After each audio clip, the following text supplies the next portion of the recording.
I forgot to set up my tracking. I was like, everything's set up. I'm fine. Everything's set up. It's not. It's not. I'm sorry. Give me 1 second.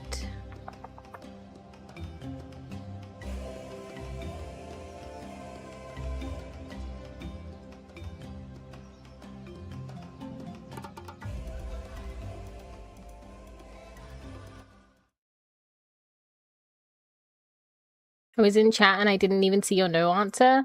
Weird. Weird. But let me get set up. Give me 1 moment.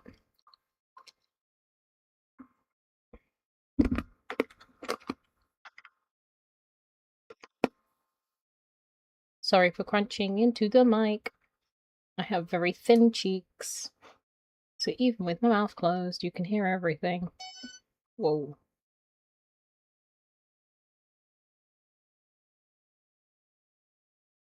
Okay.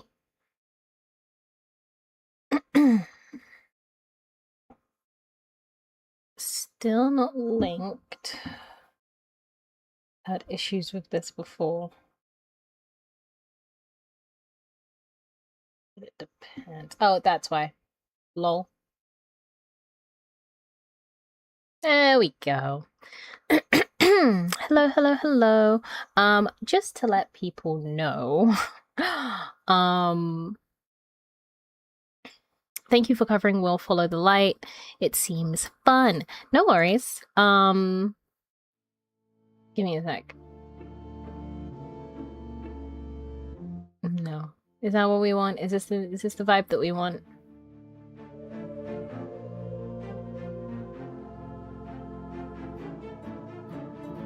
I guess it's the vibe that we want. But yeah, no worries. So here's the thing. I've spoken about it a couple of times, but there's a few times where I do sponsored campaigns and posts and things like that on the side, right? Because it pays. Sometimes. It pays sometimes. But also, one thing is that the deadline for these things is very fluid and inconsistent. Not to say that like that's a bad thing. They'll end it when they end it, but sometimes there'll be a campaign and it's like, oh, we're looking for people to cover this thing, and I'll be like, oh, I can do that, right? And then I'll check on it maybe 2 to 3 days later because I have a very specific schedule for how I create these things, how I write, recording, what resources I have at hand. And sometimes I'll go through all of that, I'll edit a little video together, and then I'll look at the campaign. It's like, oh, we decided to close it. We decided to finish it. So you can't submit you can't submit your content to us for us because we already closed the thing. So it's one of those things where it's like you kind of have to get the drop on it, right? And get as much reach as possible within as like short a time as possible, because otherwise it could cut off. Speaking of which, Will Follow the Light ends in 12 hours. And I found out today, which is why the order of my posts have been like all over the place, and just because I was like trying to make it fit, because I was like, I've already recorded and I did all this stuff, and to be fair, that's why the video is a little janky, because like I'm looking back at the video and I'm like, it was fine on my laptop, right?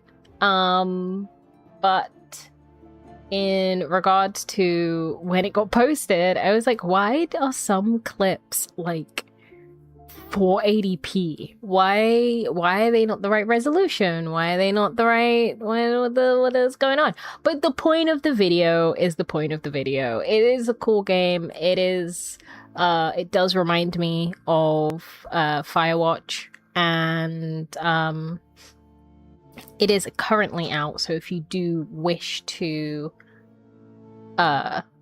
support it, get it, try it, then feel free to. We will be covering it on La Friday. Why can I not hear anything? Have I gone deaf? Oh no, because okay. Sorry, I was like, where's the music at? I'm pretty sure I put it on and it feels like I'm talking in silence. But yeah, this La Friday, yeah. So the plan is to wait. Let me double check, because sometimes I hallucinate these things. Sometimes I just cover these games and I don't know whether. Yes, okay. So we'll Follow the Light. This Friday will be part of the Indie Friday series, as well as. Is this the whole game though? Is this the whole game or is it a demo? I think this is the whole game. I think we has the whole game. So we'll play a bit of it. We'll play a bit of Power Wash Simulator because I've been wanting to play it for weeks. Why? I don't know, guys. I don't know, right? I have been wanting to play Power Wash. I guess it's because the last poll that we did was Power Wash Simulator, so I'm trying to like catch up on it, and my brain's like, you haven't done that yet, and I'm like, okay, so we're gonna play Power Wash Simulator this Friday, and then we're gonna switch to Will Follow the Light. So we'll play it and see how it goes. If you guys are interested and you want to see me play more, kind of like with the out fishing one, you can just tell me and then we'll continue, right? We'll keep doing it for Indie Fridays. But you know, it just to give you guys a little taste. Sometimes they provide keys, sometimes they do not. So I'm not saying it's always gonna be a thing, but the more you guys show interest, right? The more you guys show interest in these games, the more you guys support those little short videos for the Demon's Digital Den, which I struggled to say 15 times in recording. If you guys support that, then they will look at that and they will be like, ooh, cool, here is key. You know, luckily I got the key beforehand. But yeah, the more support those videos get, the more they break the threshold, the more likely I am to be able to actually showcase these games to you when I cover them. So yeah, that's it. That's it.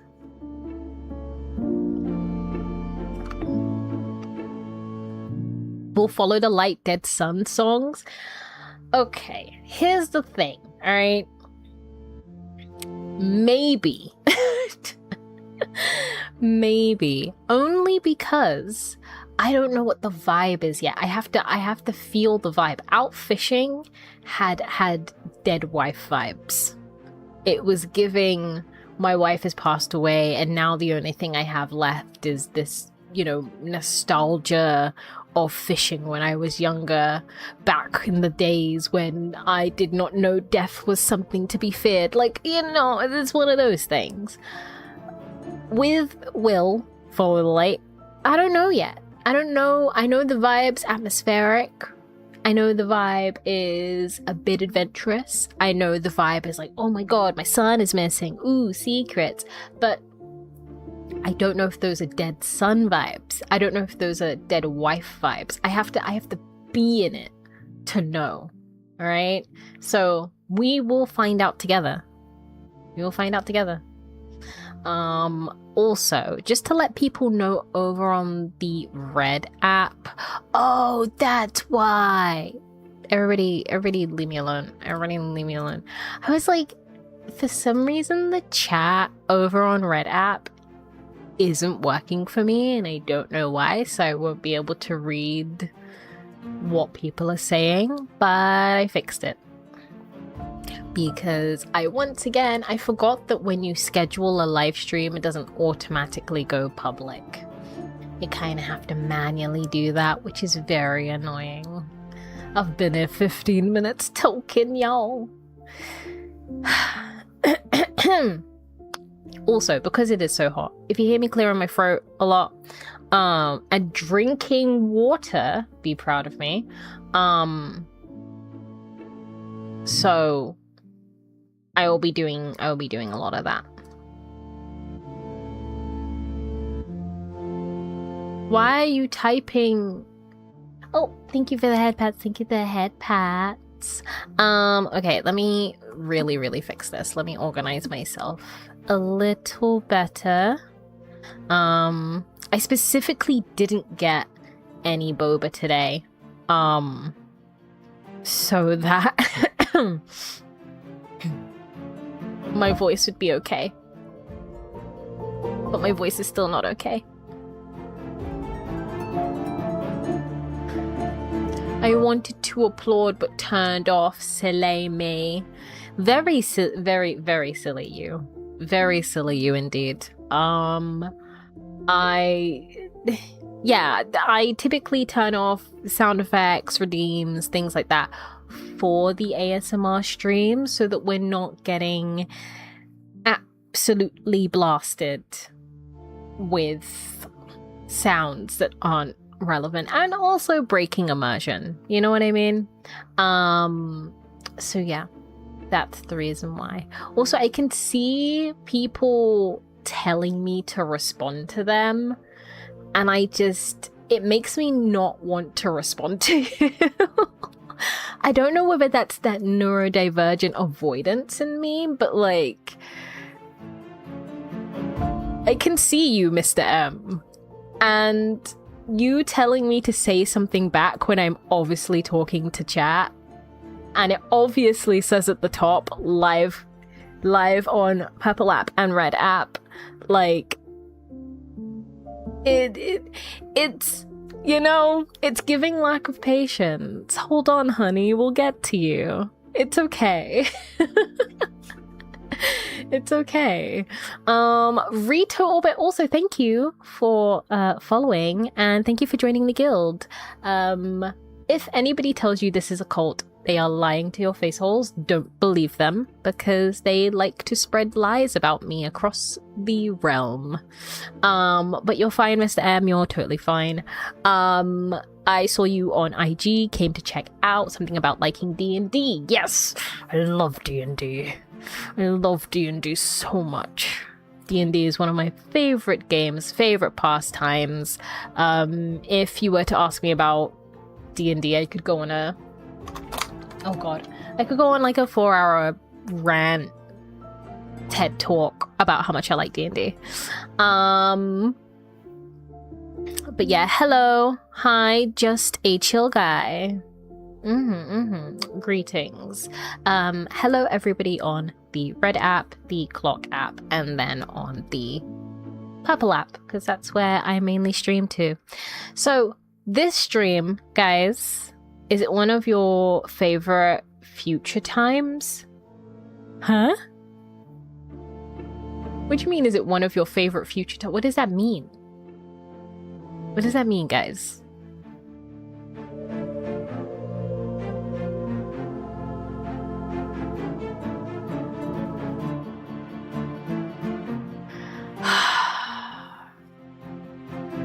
Because it's one of your favorite pastimes. All right, I'm putting you... Where's prison when I need it? Where's the prison screen when I need it? I should put you in jail. Let me see if prison works. Wait. I'm gonna see if prison works. Wait. Damn it. I've removed prison.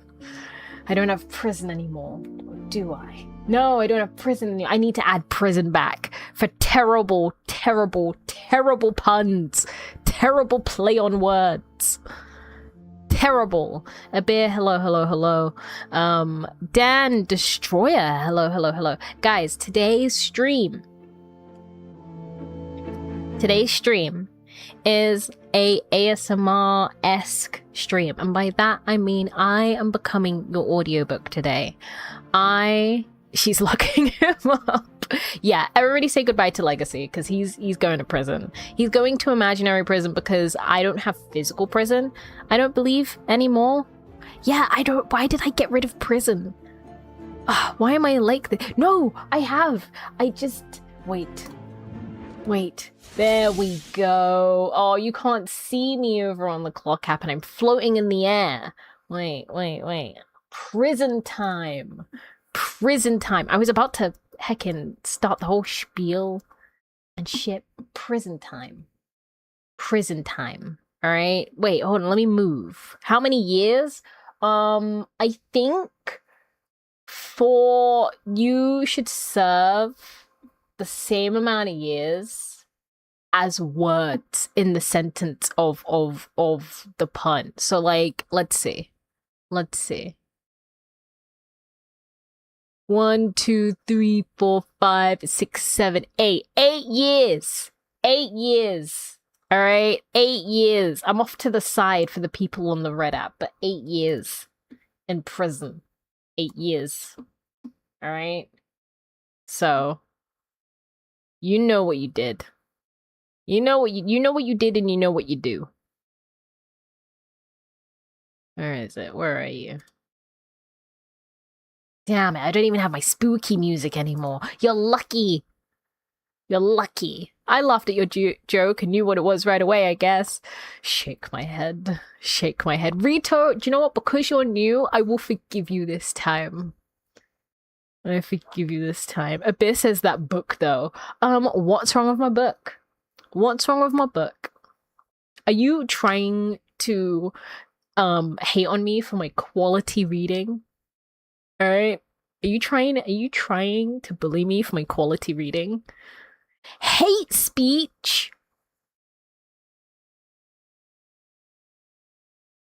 Your life contains themes that some may find uncomfortable and has been restricted. Wow.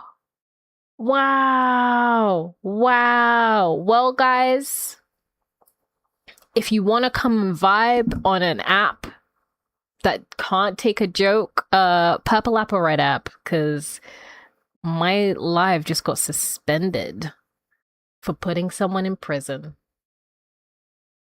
I was the one getting bullied. I was the one getting bullied with my book. The hell? Why are there prison bars? Did you do a crime? Well, Sinead, I'm not the one who did the crime, because as you can see, chat is the one behind the bars. So, yeah. And you know what? I'm not even that fussed about Clock App because I actually don't like the platform. I stream to Clock App because I'm morally obligated to. And by morally obligated, I mean my agency wants me to. So if they restrict my life, I don't even care. I've dealt with worse from them. We vibe. But yeah. Prison, 8 years.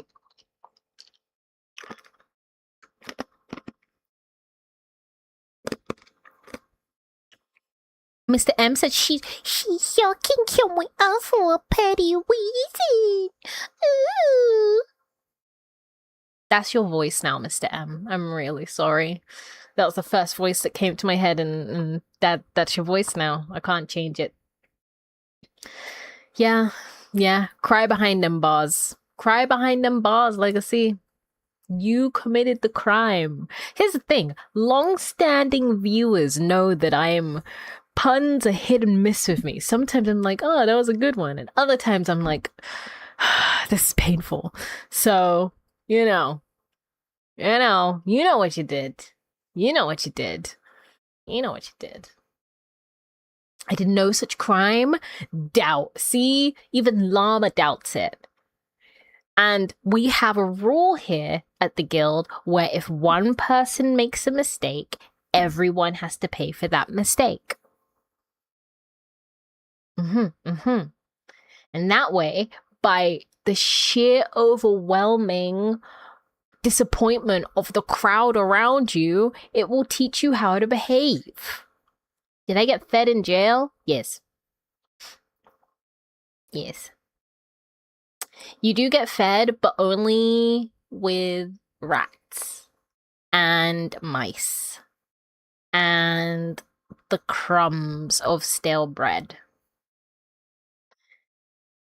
Food is food. Exactly.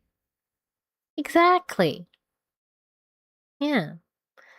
And the thing is, like, the rats and mice might try to eat you, because technically you're in their territory, you know? You're in their area code.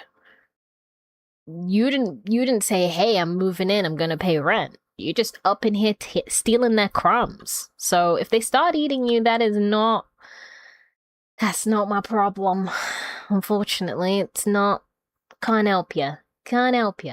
But guys, before I get distracted again, because I keep getting distracted and I can't get distracted and I need to lock in. Today's stream is ASMR themed. We are going to be doing a read along of a West African fantasy book, which is apparently very, very, very, very, very, very popular, and may be getting made into a Netflix movie. Or just a regular movie? I'm not sure. But it's called Children of Blood and Bone. So that's what the stream's going to be today.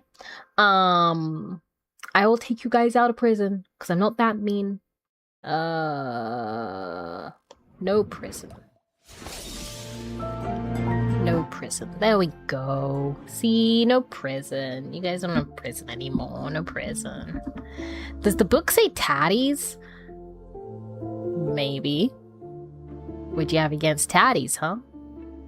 What'd you have against good quality tatties?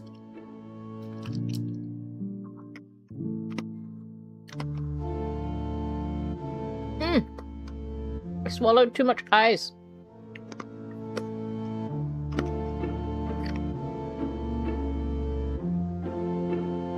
No.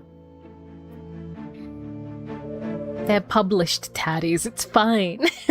Exactly. They're published tatties.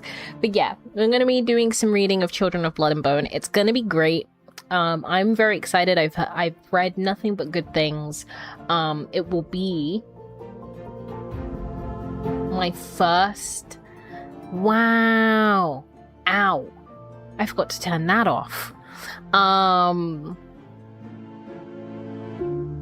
It will be my first West African fantasy book, like, ever. That should tell you something.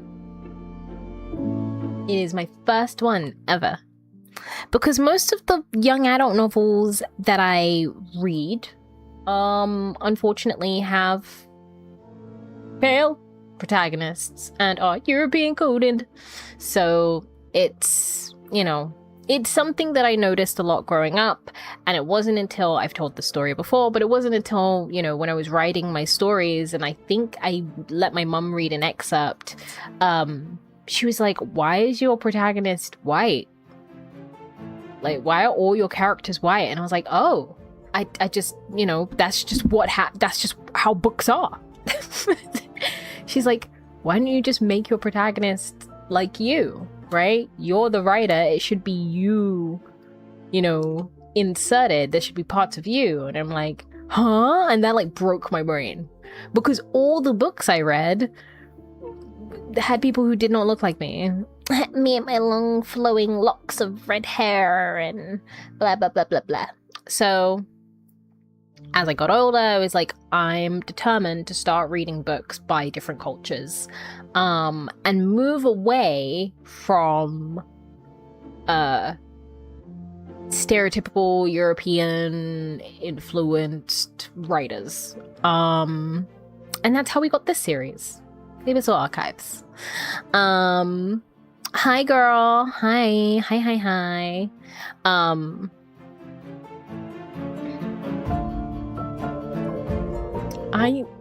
Confusion. Okay. That's why I voted for this book. Yeah, it's always good to broaden your horizons, especially because there are so many cultural things that I don't even know how to say it. Like, there are so many cultural things that make an impact on a person that you don't even realize. For example, when I was speaking to Llama the other day, and I was joking about how he would send me a truckload of ice that would have melted by the time it reached me. And I said, yeah, I'm gonna lap that shit up. And he was like, what does that mean? And I forgot that's just like a thing we say in our household. Not lap that shit up, because I'm not allowed to swear in front of my mom, but like and that is also another cultural thing, but like to lap something up is to like eat it up, you know, to kind of devour it, to kind of like slurp it all up, consume, you know. But I forgot that was a thing. I just say that shit. So, you know, culture has many influences and leaves its mark on different aspects of people, and I think it's going to be really interesting reading this book. Now on to the trigger warnings. Don't ask me how I keep finding books like this. I promise I'm not a masochist, and I'm not a sadist. I'm not someone who likes brutal stories. I just stumble upon them. To be fair, this book West African culture is, I believe, about like also a woman's fury or a woman's vengeance. So there's that. But if you didn't see on Discord, I listed the ones that I could find anyway, trigger warnings, and I will read them out to you, and I will make a little note up top so that anyone popping in can see it on the purple app. If you're on any other app, unfortunately I will not be able to add it for you, but you know, it is what it is. So, trigger warning: abusive parents, assault, attempted sexual assault, blood, colorism, death, parent and or child, discrimination, genocide, oppression, racial slurs, sex, slavery, torture, violence, and war.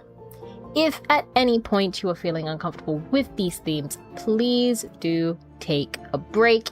If you are all collectively, and I mean like majority of the chat is like, please stop, please stop, please stop, we will take a break, or we will stop where we are and continue on another day.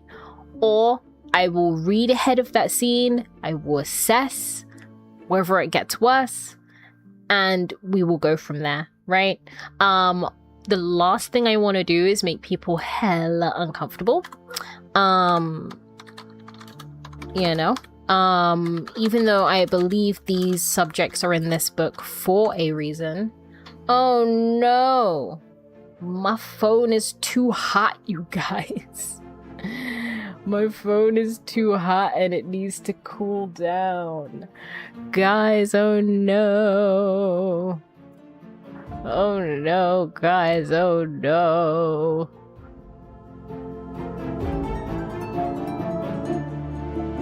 There you go. Okay. Also, thank you for redeeming some drink, some goddamn water.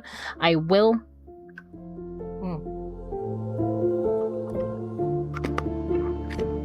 My water has ice in it though, so I'm gonna crunch. Okay. Where is it? I need to get the charger for my phone. Give me 1 second. I don't know whether charging my phone... It's low, it's on 20%, but it needs to charge, but it's overheated. I don't know what to do. I don't know what to do. Give me a second, actually. Let me turn this off. Oh my god. Oh, hot potato. Hot potato. Oh my god. Oh my god. Oh my god. Oh my god. Oh my god. Oh, hot potato. Hot potato. Oh my god. Guys, it is. Oh my god. Do you know what it reminds me of? You know my old phone? You know my old phone that used to electrocute me, you guys? That's what it reminds me of. That's how hot my phone is. That's how hot my phone is, you guys. But it's not electrocuting me, which is great. Llama, the lovely lad, and Elliot bought me a fan, because I didn't have one.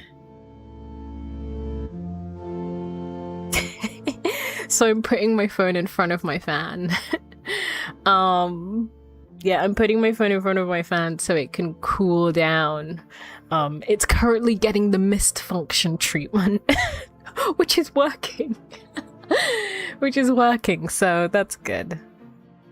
But yeah.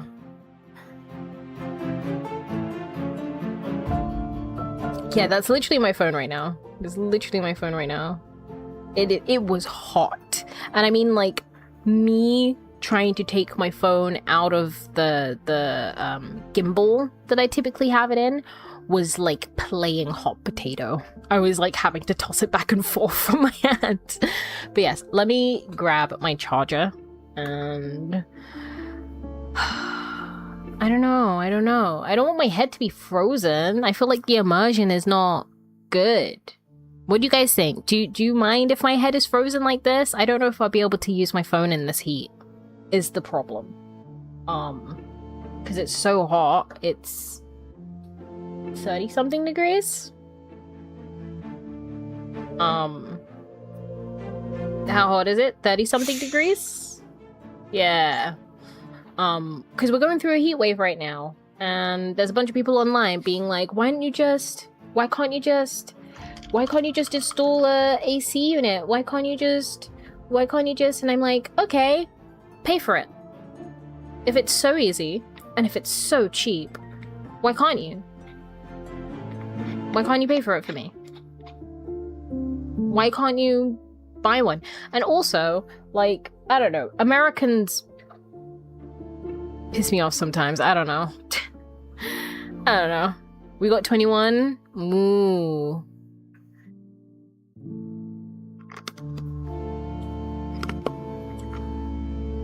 I wish electricity was dirt cheap so AC would be cheap to have. Yeah. Literally. It's silly because, like, I saw this, like, VTuber who was like, I'm American and I've lived in the UK for 6 years and it was really easy for me to get a £200 AC unit and and I'm like, okay, I wanted to respond. I typed out 3 different drafts and I was like, wait, why am I wasting my time on this? I just don't engage. So I didn't engage, but in my mind I was like, okay, tell me, do you own your home? Because if you're in a rented property, the likelihood that your landlord would install AC into each of the rooms, because you have to remember, if you're in a shared house, everybody's going to need their own AC, not just one room. And then also, having AC in just one room, again, doesn't help with the rest of the house. So, are you in a rented place? Did you own the place that you could do that you can make those adjustments? Because the AC units with the little tubes that you put out the window, you need a specific sliding window for that, and our windows don't have that.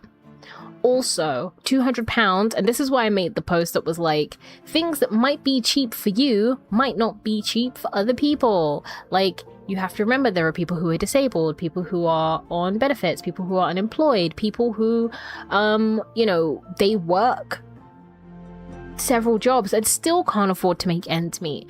You need to stop this holier than thou. This solution is so simple, because if the solution was so simple, everyone would be frickin' doing it. Also, I looked on Amazon, and a standing AC unit that you just have in a room was like £599. And I'm like, I want to drop kick you. I genuinely want to drop kick you, because, like, why are you disparaging people's experiences? Why are Americans like this? I don't understand. Was it a semi-popular VTuber? I don't know. I didn't recognize the name, and I didn't recognize the design, but it was a person who was getting a lot of traction with their post. And they typed out like a whole big paragraph. I imagine they have X Premium or whatever. And I was just sitting there like, you've been here for 6 years and yet you've not mentioned the fact that in 2020, which is when you came, the pandemic hit. Tons of people lost their jobs. Tons of people were, forced out of work, unable to have money, worrying about a deadly virus that was killing people. Cool. That lasted for 2.5 to 3 years. Then after that, we were still, at the time of the pandemic, still dealing with us leaving the EU, which freaking tanked our economy to shit. Then the pandemic hit. Then after the pandemic, the economy became even worse.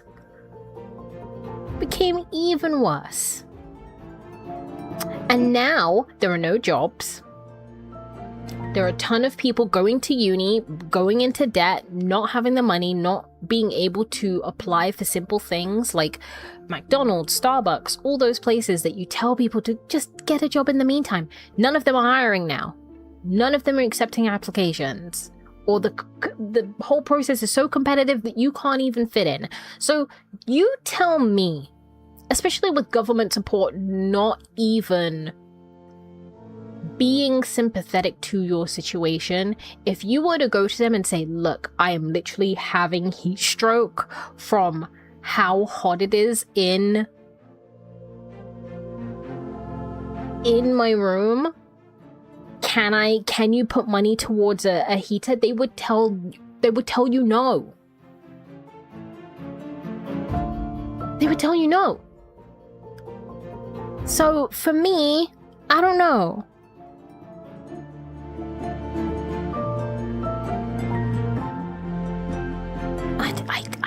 I don't know.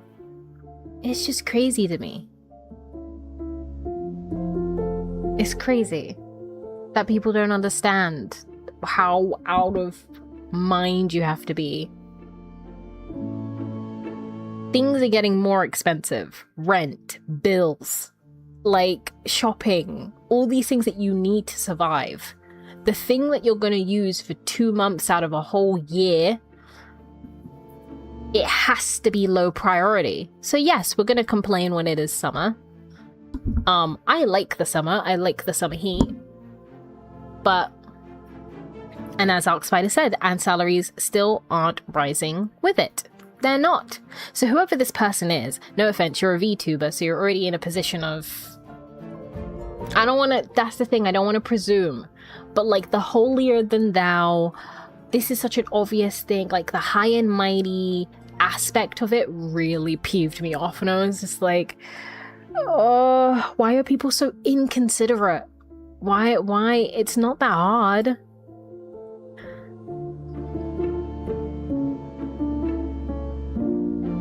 It's really not that hard.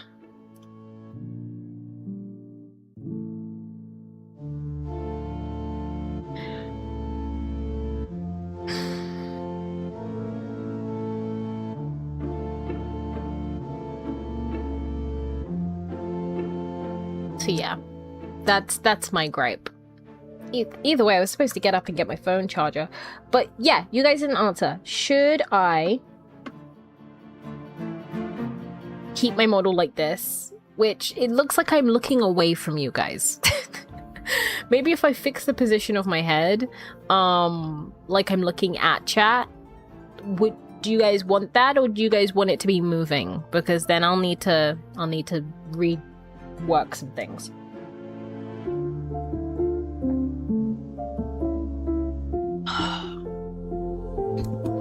Good lord.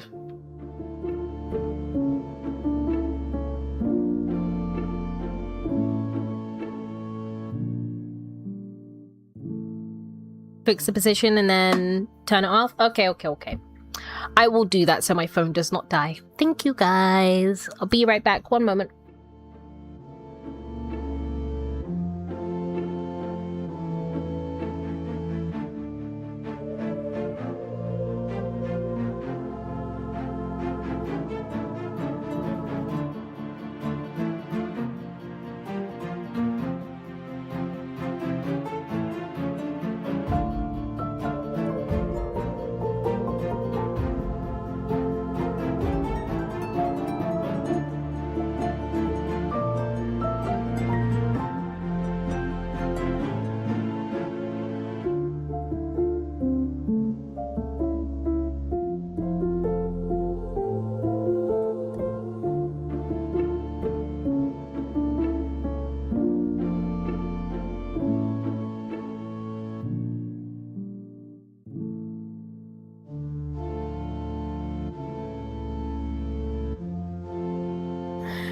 You can cook a steak with your phone another time. Lol. Stop. Because you're not wrong. You're not wrong. You're not wrong at all. It was, I would like to test that one time, you know?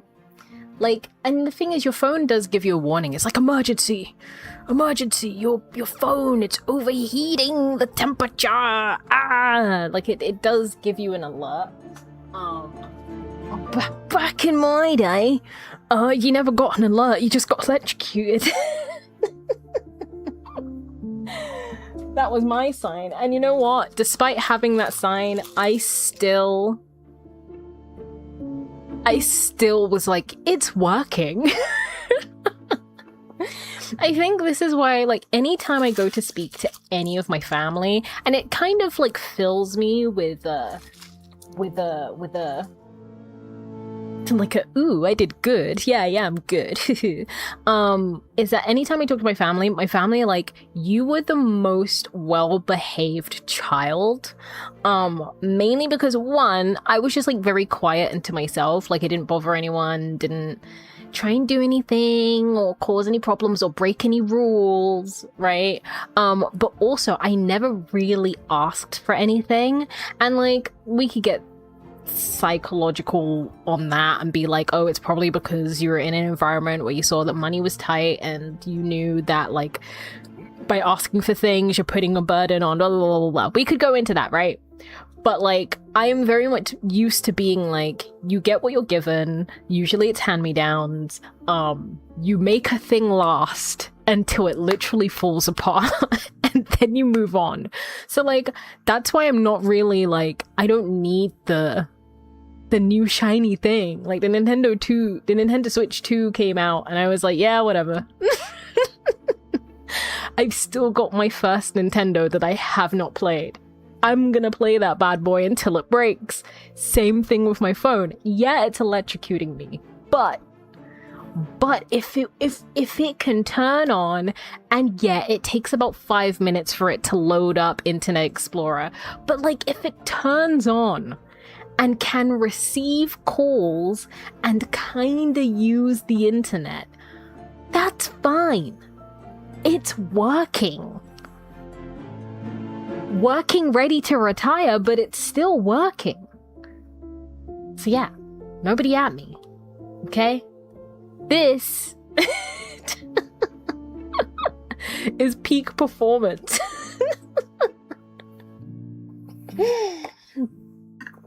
Oh, you stress me sometimes? No, don't be stressed. Who has ever died from getting electrocuted by their phone? I'll wait. I'll wait. Yeah, but you can't riddle me that, Batman.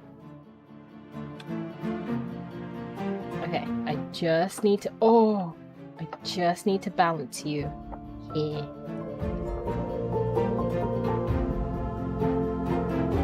Okay, I'm gonna...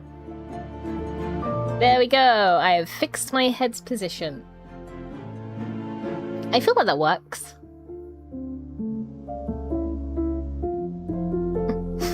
Back in my day, we just go erased from existence.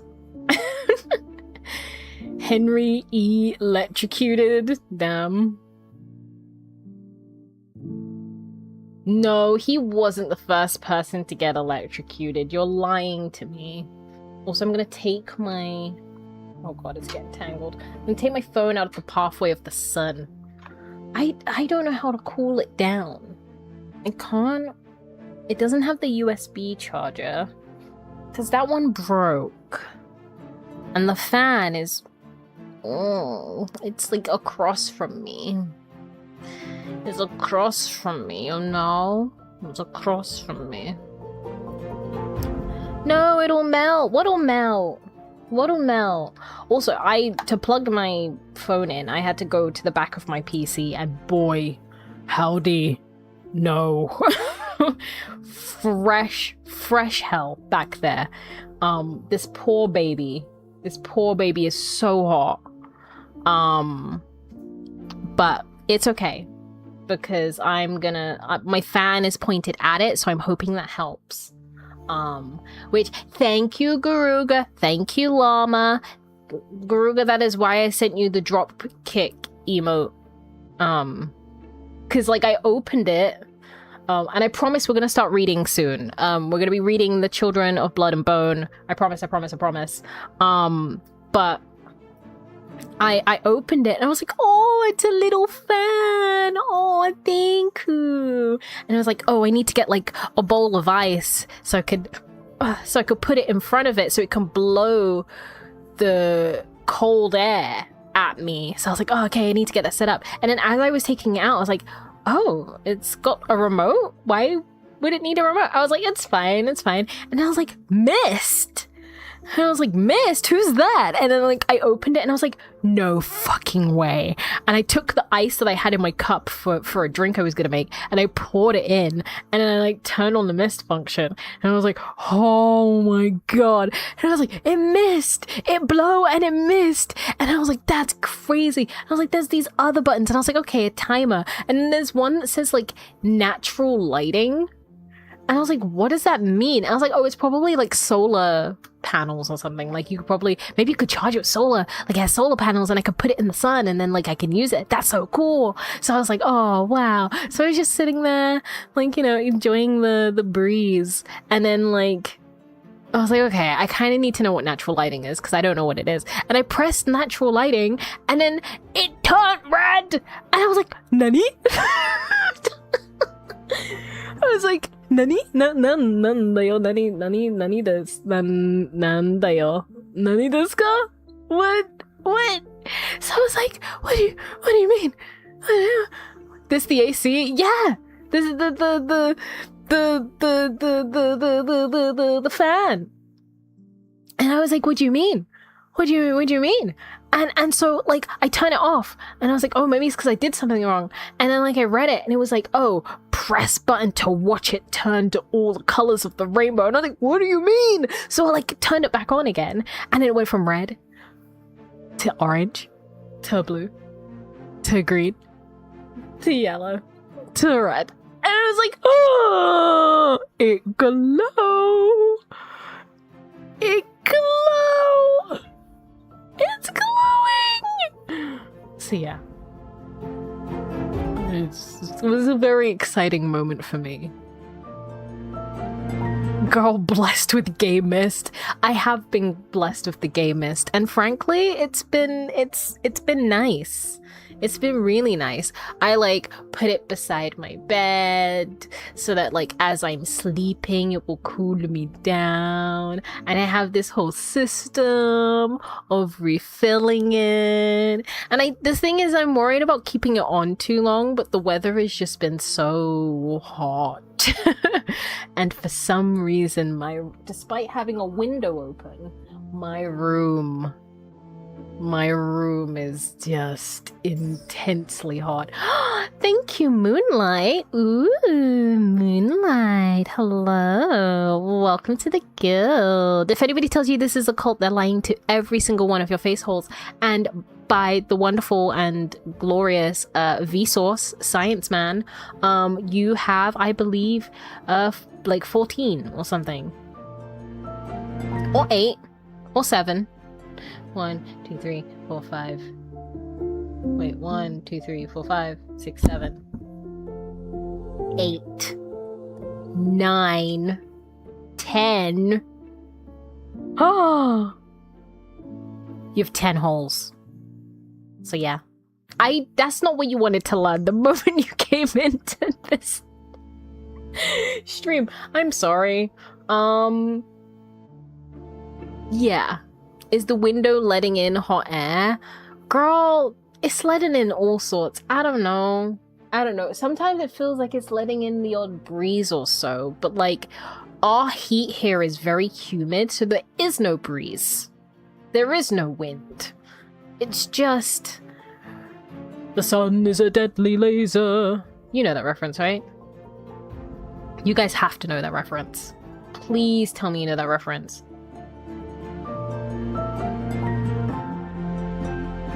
Hi, thanks for checking in. I'm still a piece of garbage. I need to make that my ringtone. Cult talk and orifice counting. That's surprisingly a lot of our streams. Wait, no, not cult. Guild. We're not a cult. If we were a cult, we wouldn't be orifice counting. I guess. Anyways. Llama trying to trip me up. What the heck? We have an ad in 5 minutes. Stop punching. I'm sorry.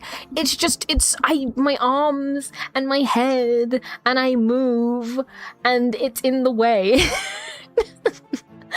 And I wish I could cause bless him. I try to move him. I try to give him the best angle. He's trying his best. I know, but like sometimes he's just in the freaking way. And like I move my hands a lot when I talk. And I move my head a lot when I talk. So, yeah. It's hot for him too. Well, you know what? He needs to grow some legs and leave. Alright? He needs to grow some legs and go hit the shade. It's not my fault he can't move. Why is that my problem? Huh? I'm hot too. Anyways, we shall finally begin. It has almost been an hour, which was not my intention, but it is what it is. So give me a second. La la la la la la la. Okay, where is it?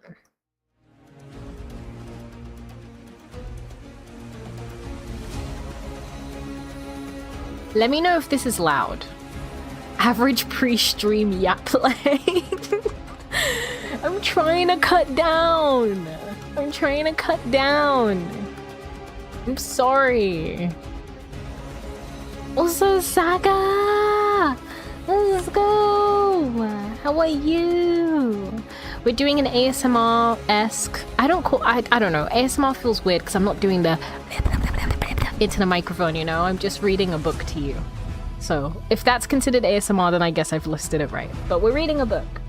And it's called Children of Blood and Bone by Tomi Adeyemi. So, we shall begin, and I will try and not die. I will be taking regular water breaks. But yeah. There's even, the thing that I really like about this book is, one, it comes with a map. I love me a fantasy book with a map. And two, the art is just so fucking pretty. And there's a section that breaks down all of the different clans, but I'm not gonna go through that with you. Okay? So before the first chapter, let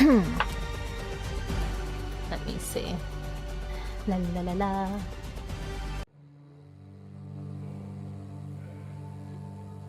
I can't hear.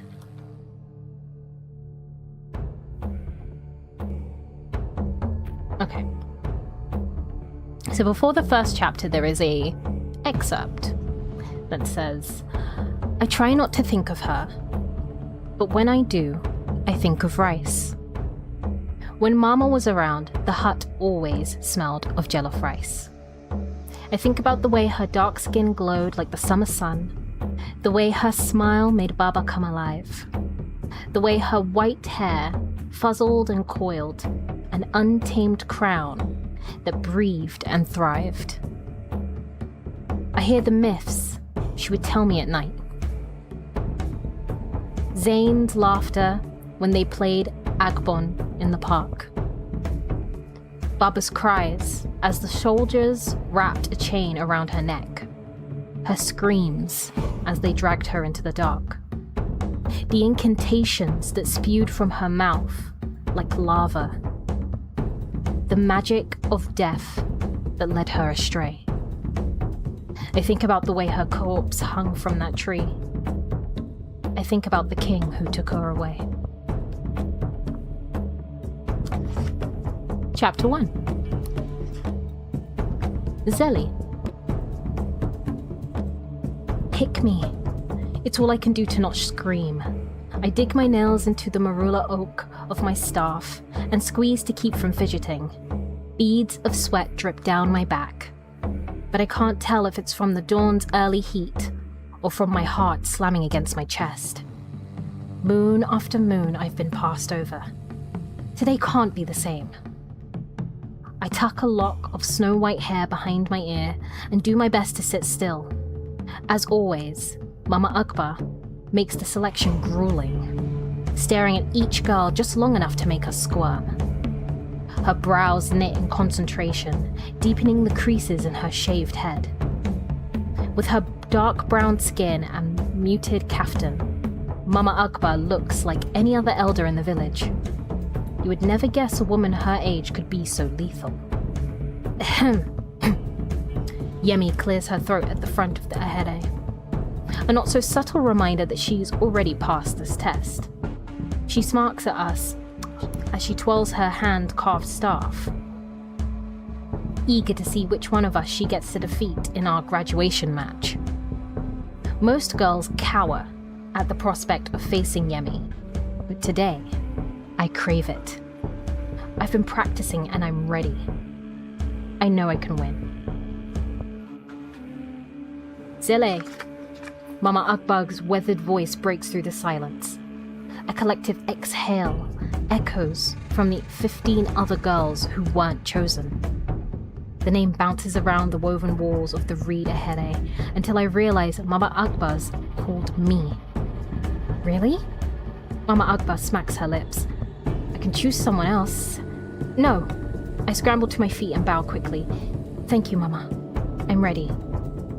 The sea of brown faces parts as I move through the crowd. With each step, I focus on the way my bare feet drag against the reeds of Mama Akbar's floor, testing the friction I'll need to win this match and finally graduate. When I reach the black mat that marks the arena, Yemi is the first to bow. She waits for me to do the same, but her gaze only stokes the fire in my core. There's no respect in her stance, no promise of a proper fight. She thinks, because I'm a diviner, I'm beneath her. She thinks I'm going to lose. Bow, Zile. Though the warning is evident in Mama Akbar's voice, I can't bring myself to move. This close to Yemi, the only thing I see is her luscious black hair, her coconut brown skin, so much lighter than my own. Her complexion carries the soft brown of the Orishans who've never spent a day laboring in the sun, a privileged life funded by hush coin from a father she never met, some noble who banished his bastard daughter to our village in shame. I push my shoulders back and thrust my chest forward. Straightening though I need to bend. Yemi's features stand out in the crowd of diviners adorned with snow-white hair. Diviners who have been forced to bow to those who look like her time and time again. Zile, do not make me repeat myself. But Mama, bow or leave the ring. You're wasting everyone's time. With no other choice, I clench my jaw and bow, making Yemi's insufferable smirk blossom. Was that so hard? Yemi bows again for good measure. If you're going to lose, do it with pride. Muffled giggles break out among the girls, quickly silenced by a sharp wave of Mama Akbar's hand. I shoot them a glare before focusing on my opponent. We'll see who's giggling when I win. Take position. We back up to the edge of the mat and kick our staffs up from the ground. Yemi's sneer disappears as her eyes narrow. Her killer instinct emerges.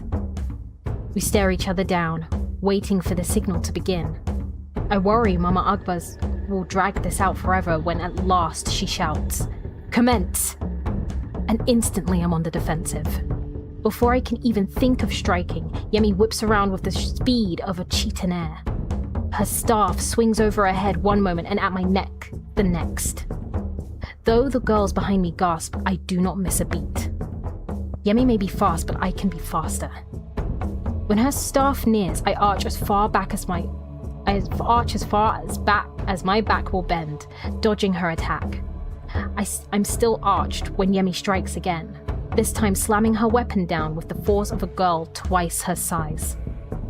I throw myself to the side, rolling across the mat as her staff smacks against its reeds. Yemi reeds back to strike again as I struggle to find my footing. Zile, Mama Akbar warns, but I don't need her help. In one smooth motion, I roll to my feet and thrust my shaft upward, blocking Yemi's next blow. Our staffs collide with a loud crack. The reed walls shudder. My weapon is still reverberating from the blow when Yemi pivots to strike at my knees. I push off my front leg and swing my arms for momentum, cartwheeling in midair. As I flip over an outstretched staff, I see my first opening, my chance to be on the offensive. Huh! I grunt, using the momentum of the aerial to land a strike of my own. Come on! Yemi's staff smacks against mine, stopping my attack before it even starts. Patience, Zele. Mama Akbar calls out. It is not your time to attack. Observe. React. Wait for your opponent to strike. I stifle my groan, but not. Stepping back from my staff. You'll have your chance, I coach myself. Just wait your turn. That's right, Zal. Yemi's voice dips so low, only I can hear. Listen to Mama Akbar. Be a good little maggot.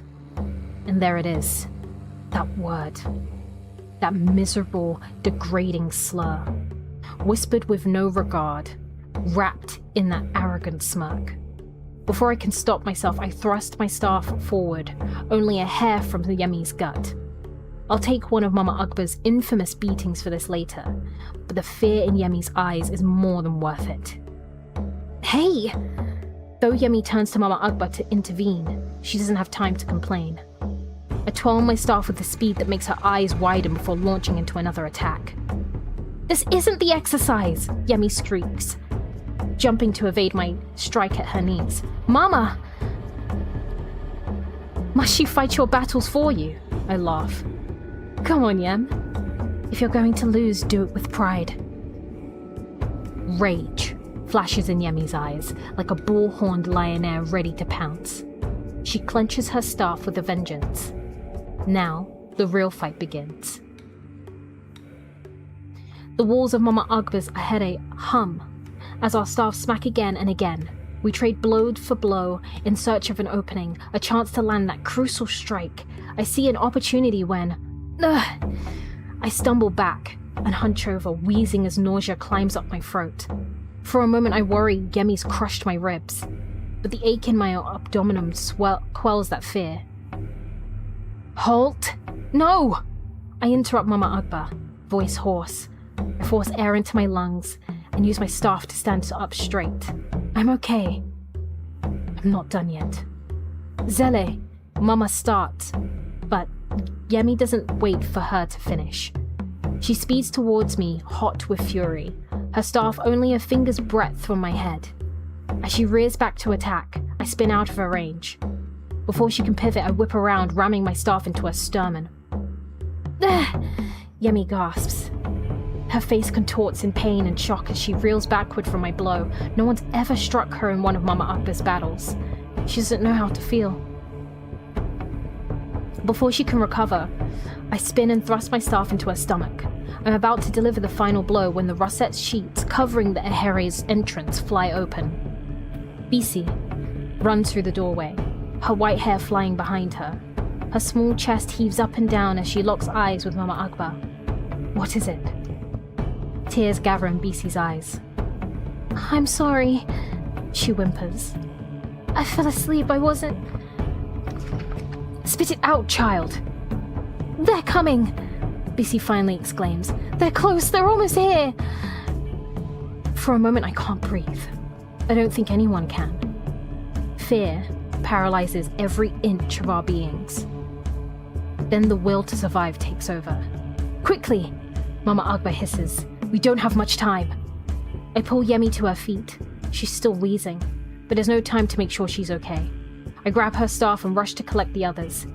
The Ahero erupts in a blur of chaos as everyone races to hide the truth. Meters of bright fabric fly through the air. An army of reed mannequins rises. With so much happening at once, there's no way of knowing whether we'll hide everything in time. All I can do is focus on my task. Shoving each staff under the arena mat where they can't be seen. As I finish, Yemi thrusts a wooden needle into my hands. I'm still running to my designated station when the sheets covering their head entrance open again. Zele! Mama Akbar barks. I freeze.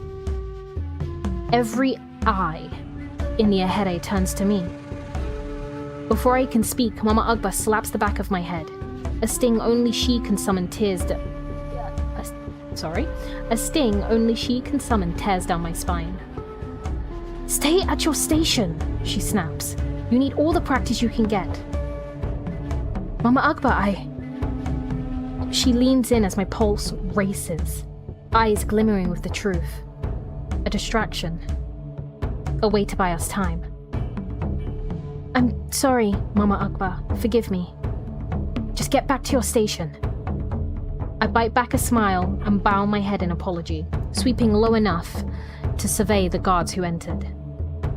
Like most soldiers in Orisha, the shorter of the two has a complexion that matches Yemi's, brown like worn leather, framed with thick black hair. Though we're only young girls, he keeps his hand on the pommel of his sword. His grip tightens, as if at any moment one of us could strike. The other guard stands tall, solemn, and serious, much darker than his counterpart. He stands near the entrance, eyes focused on the ground. Perhaps he has the decency to feel shame for whatever it is they're about to do. Both men flaunt the royal seal of King Saran, stark on their iron breastplates. Just a glance at their ornate words. Leoponair makes my stomach clench. A harsh reminder of the monarch who sent them. I make a show of skulking back to my reed mannequin, legs nearly collapsing in relief. What once resembled an arena now plays the convincing part of a seamstress's shop. Bright tribal fabric adorns the mannequins in front of each girl, cut and pinned in Mama Agwa's signature patterns. We stitch the hems of the same dashikis we've been stitching for years, sewing in silence as we wait for the guards to go away. Mama Akbar travels up and down the rows of girls, inspecting the work of her apprentices. Despite my nerves, I grin as she makes the guards wait, refusing to acknowledge their unwelcome presence. "Is there something I can help you with?" she finally says. "Tax time," the darker guard grunts. "Pay up." Mama Akbar's face drops like the heat at night. "I paid my taxes last week." "This isn't a trade tax." The other guard's gaze combs over all the diviners with long white hair.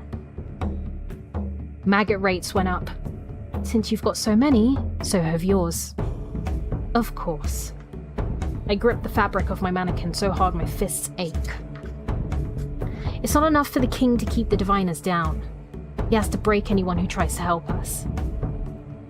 My jaw clenches as I try to block out the guard, to block out the way maggot stung from his lips. It doesn't matter that we'll never become the magi we were meant to be. In their eyes, we're still maggots. That's all they'll ever see. Mama Agba's mouth presses into a thin line. There's no way she has the coin to spare. "You already raised a diviner tax last moon," she argues. "And the moon before that." The lighter guard steps forward, reaching for his sword, ready to strike at the first sign of defiance. "Maybe you shouldn't keep company with maggots." "Maybe you should stop robbing us." The words spill out of me before I can stop them. The room holds its breath. Mama Akbar goes rigid, dark eyes begging me to be quiet. "Diviners aren't making more coin. Where do you expect these new taxes to come from?" I ask. "You can't just raise the rates again and again. If you keep raising them, we can't pay." The guard saunters over in a way that makes me itch for my staff. With the right blow, I could knock him off his feet. With the right thrust, I could crush his throat. For the first time, I realized that the guard doesn't wield an ordinary sword. His black blade gleams in its sheath, a metal more precious than gold, magicite. A weaponized alloy forged by King Saran before the raid, created to weaken our magic and burn through our flesh. Just like the black chain they wrapped around Mama's neck. A powerful magi could fight through its influence, but the rare metal is debilitating for most of us. Though I have no magic to suppress, the proximity of the magicite blade still pricks at my skin as the guard boxes me in. "You would do well to keep your mouth shut, little girl." And he's right. I should. Keep my mouth shut, swallow my rage, live to see another day. But when he's this close to my face, it's all I can do to not jam my sewing needle into his beady brown eye. Maybe I should be quiet, or maybe he should die. You should... Mama Akbar shoves me aside with so much force I tumble to the ground. Here, she intercepts with a handful of coins. Just take it. Mama, don't!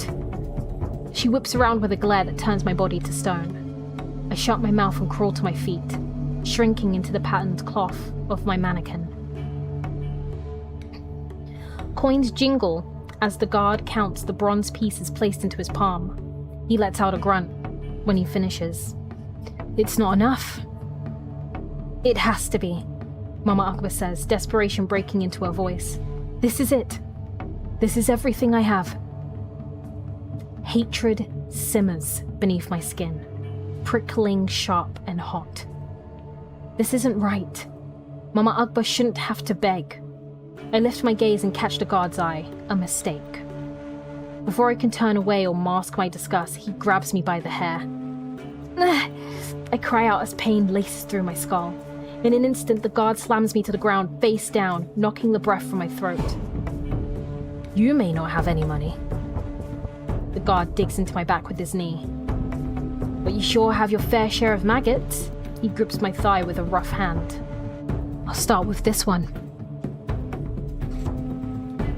My skin grows hot as I gasp for breath, clenching my hands to hide the trembling. I want to scream, to break every bone in his body, but with each second I wither. His touch erases everything I am, everything I fought so hard to become. In this moment, I'm that little girl again, helpless as the soldier drags my mother away. That's enough! Mama Akbar pushes the guard back and pulls me to her chest, snarling like a bull-horned lioness protecting her cub. You have my coin, and that's all you're getting. Leave now. The guard's anger boils at her audacity. He moves to unsheath his sword, but the other guard holds him back. Come on, we've got to cover the village by dusk. Though the darker guard keeps his voice light, his jaw sets in a tight line. Maybe in our faces he sees a mother or a sister, a reminder of someone he'd want to protect. The other soldier is still for a moment, so still I don't know what he'll do. Eventually he unhands his sword, cutting instead with his glare. Teach these maggots to stay in line, he warns Mama Akbar, or I will. His gaze shifts to me. Though my body drips with sweat, my insides freeze. The guard runs his eyes up and down my frame, a warning of what he can take. Try it. I want to snap, but my mouth is too dry to speak. We stand in silence until the guards exit, and the stomping of their metal-soled boots fades away.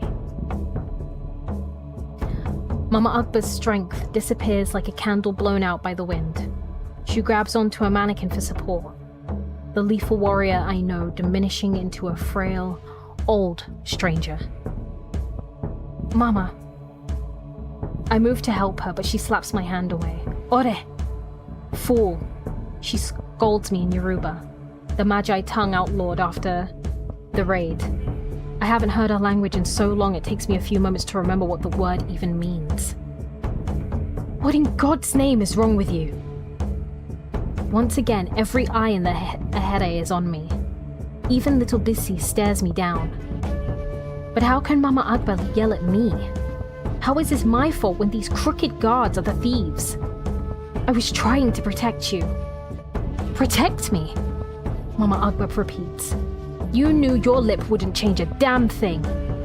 You could have gotten us all killed. I stumble, taken aback by the harshness of her words. I've never seen such disappointment in her eyes. If I can't find them, why are we here? My voice cracks, but I choke down my tears. What's the point of training if we can't protect ourselves? Why do this if we can't protect you? For God's sakes, think, Zele. Think about someone other than yourself. Who would protect your father if you hurt those men? Who would keep Zane safe when those guards come for blood? I open my mouth to retort, but there's nothing I can say. She's right. Even if I took down a few guards, I couldn't take down a whole army. Sooner or later, they would find me. Sooner or later, they would break the people I love. Mama Akbar? Bissie's voice shrinks, small like a mouse. She clings to Yemi's draped pants as tears well in her eyes. Why do they hate us? A weariness settles on Mama's frame. She opens her arms to Bissie. They don't hate you, child. They hate what you were meant to become. Bissie buries herself inside the fabric of Mama's kaftan, muffling her sobs.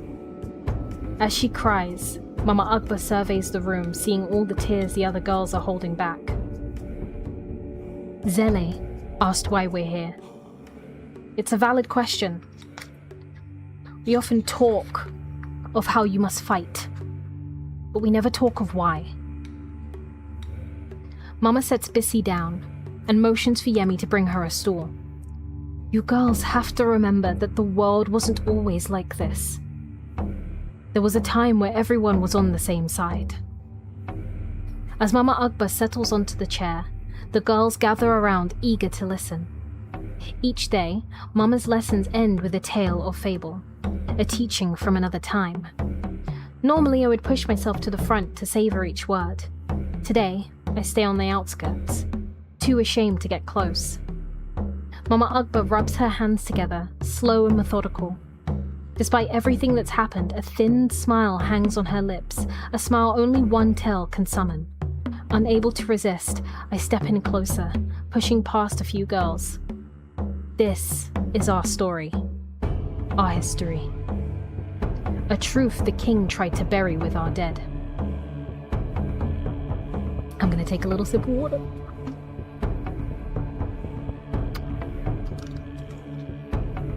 Give me a second, I'm gonna get a little water. Yeah.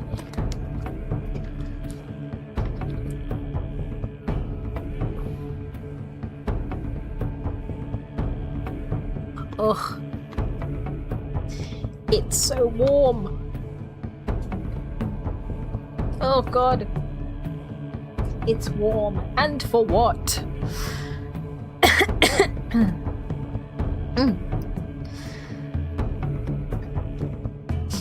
Okay, let us continue. Oh. In the beginning, Orisha was a land where the rare and sacred magi thrived. Each of the 10 clans was gifted by the gods above and given a different power over the land. There were magi who could control water, others who commanded fire. There were magi with the power to read minds, magi who could even peer through time.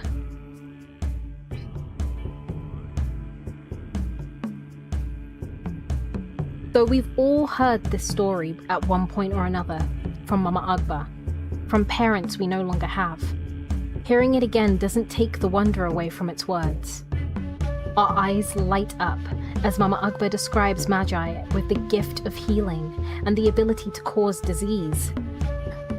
We lean in when she speaks of magi who tamed the wild beasts of the land, of magi who wielded light and darkness in the palms of their hands. Each magi was born with white hair, the sign of the god's touch.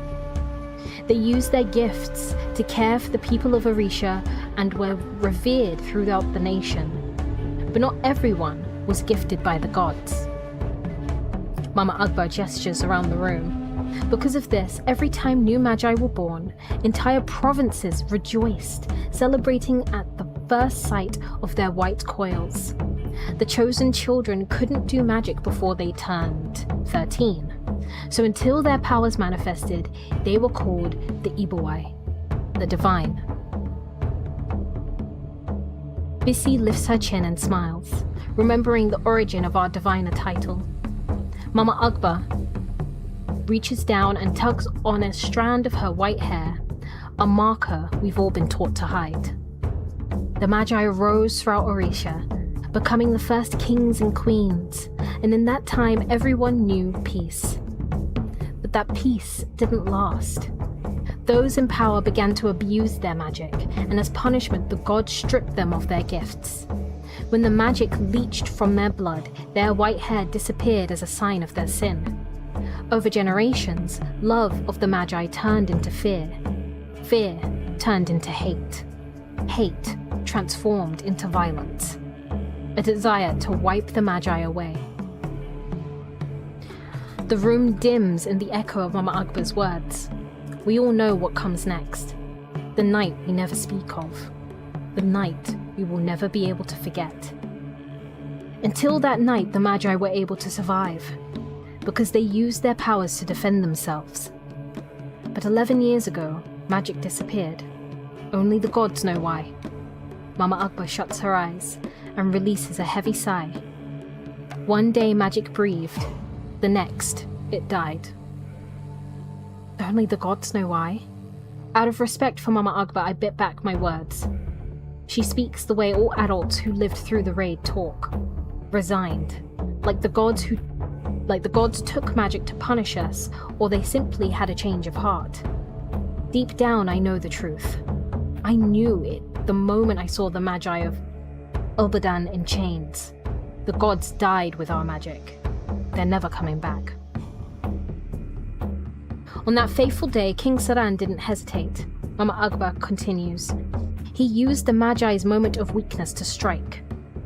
I close my eyes, fighting back the tears that want to fall. The chain, they jerked around Mama's neck, the blood dripping into the dirt. The silent memories of the raid fill the reed hut, drenching the air with grief.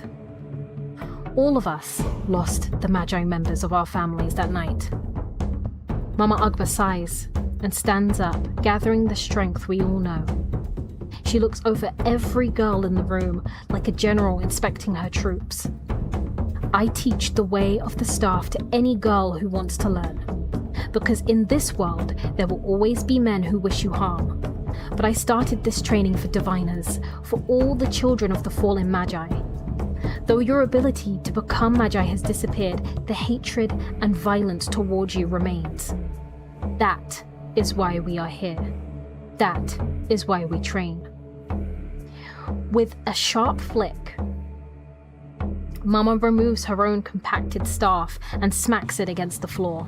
Your opponents carry swords. Why do I train you in the art of the staff? Our voices echo the mantra Mama Akbar had us repeat time and time again. It avoids rather than hurts. It hurts rather than maims. It maims rather than kills. The staff does not destroy. I teach you to be warriors in the garden, so you will never be gardeners in the war. I give you the strength to fight, but you all must learn the strength of restraint. Mama turns to me, shoulders pinned back. You must protect those who can't defend themselves. That is the way of the staff. The girls nod, but all I can do is stare at the floor. Once again, I've almost ruined everything. Once again, I've let people down. All right, Mama Akbar sighs. That's enough for today. Gather your things. We'll pick up where we left off tomorrow. The girls file out of the hut, grateful to escape. I try to do the same, but Mama Akbar's wrinkled hand grips my shoulder. Mama, silence, she orders. The last of the girls give me sympathetic looks. They rub their behinds, probably calculating how many lashes my own is about to get. 20 for ignoring the exercise, 50 for speaking out of turn, 100 for almost getting us killed. No, 100 would be far too generous. I stifle a sigh and brace myself for the sting. It'll be quick, I coach myself. It'll be over before it... Sit, Zele. Mama Akbar hands me a cup of tea and pours one for herself. The sweet scent wafts into my nose as the cup's warmth heats my hands. I scrunch my eyebrows. Did you poison this? The corner of Mama Ugba's lips twitch, but she hides her amusement behind a stern face. I hide my own with a sip of the tea, savouring the splash of honey on my tongue. I turn the cup in my hands and finger the lavender beads embedded in the rim. Mama had a cup like this. Its beads were silver, decorated in honour of Oya, the goddess of life and death. For a moment the memory distracts me from Mama Ugba's disappointment, but as the tea's flavour fades, the sour taste of guilt seeps back in. She shouldn't have to go through this, not for a diviner like me. I'm sorry. I pick at the beads along the cup to avoid looking up. I know I don't make things easy for you. Like Yemi, Mama Ugba is a Kosadan, an Orishan who doesn't have the potential to do magic. Before the raid, we believed the gods chose who was born a diviner and who wasn't. But now that magic's gone, I don't understand why that distinction matters. Free of the white hair of diviners, Mama Ugba could blend in with the other Orishans, avoid the guards' torture. If she didn't associate with us, the guards might not bother her at all. Part of me wishes she would abandon us, spare herself the pain. With her tailoring skills, she could probably become a merchant, get her fair share of coin instead of having them all ripped away. You're starting to look more like her, did you know that? Mama Ugba takes a small sip of her tea and smiles. The resemblance is frightening when you yell. You inherited her rage. My mouth falls open. Mama Ugba doesn't like to talk of those we've lost. Few of us do. I hid my surprise with another taste of tea and nod. I know. I don't remember when it happened, but the shift in Baba was undeniable. He stopped meeting my eyes, unable to look at me without seeing the face of his murdered wife. That's good. Mama Ugba's smile falters into a frown. You were just a child during the raid. I worried you'd forget. I couldn't if I tried. Not when Mama had a face like the sun. It's that face I try to remember. Not the corpse with blood trickling down her neck. I know you fight for her. Mama Ugba runs her hand through my white hair. But the king is ruthless, Zele. He would sooner have the entire kingdom slaughtered than tolerate a diviner descent. When your opponent has no honor, you must fight in different ways. Smarter ways. Does one of those ways include smacking those bastards with my staff? Mama Ugba chuckles, skin crinkling around her mahogany eyes. Just promise me you'll be careful. Promise you'll choose the right moment to fight. I grab Mama Ugba's hands and bow my head, diving deep to show my respect. I promise, Mama. I won't let you down again. Good, because I have something, and I don't want to regret showing it to you. Mama Ugba reaches into her kaftan and pulls out a sleek black rod. She gives it a sharp flick. I jump back as the rod expands into a gleaming metal staff. Oh my god. I breathe out, fighting the urge to clutch the masterpiece. Ancient symbols coat every meter of the black metal, each carving reminiscent of a lesson Mama Ugba once taught. Like a bead to honey, my eyes find the Akofena first, the crossed blades, the swords of war. Courage does not always roar, she said that day. Valor does not always shine. My eyes drift to the Okama beside the swords next, the heart of patience and tolerance. On that day, I am almost positive I got a beating that day. Each symbol takes me back to another lesson, another story, another wisdom. I look at Mama, waiting. Is this a gift or what she'll use to beat me? Here. She places the smooth metal in my hands. Immediately I sense its power. Iron-lined, weighted to crack skulls. Is this really happening? Mama nods. You fought like a warrior today. You deserve to graduate. I rise to twirl the staff and marvel at its strength. The metal cuts through the air like a knife, more lethal than any oak staff I've ever carved. Do you remember what I told you when we first started training? I nod and mimic Mama Ugba's tired voice. If you're going to pick fights with the guards, you better learn how to win. Though she slaps me over the head, her hearty laughter echoes against the reed walls. I hand her the staff and she rams it into the ground. The weapon collapses back into a metal rod. You know how to win, she says.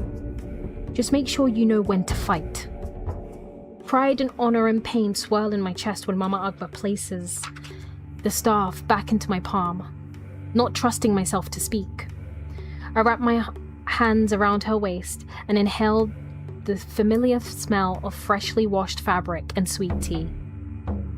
Though Mama Ugba stiffens at first, she holds me tight, squeezing away the pain. She pulls back to say more, but stops as the sheets of the ahere open again. I grab the metal rod, prepared to flick, until I recognize my elder brother, Zane, standing in the entrance. The reed hut instantly shrinks in his massive presence, all muscle and strain.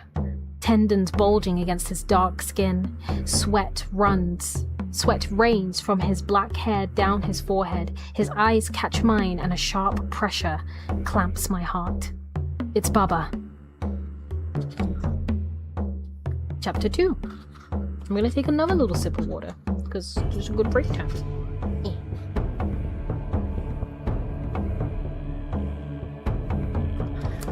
Oh, I just saw your message, Legacy, about climate change and my water being hot.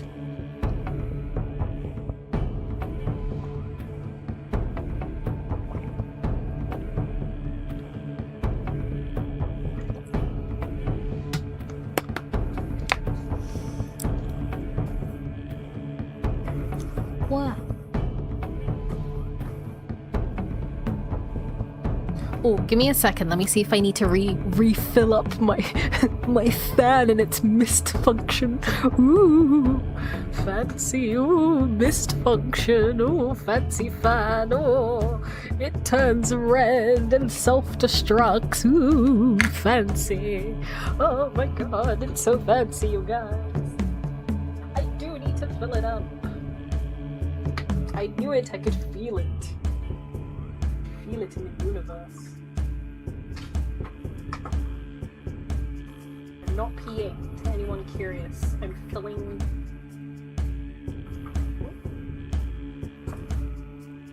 Where is...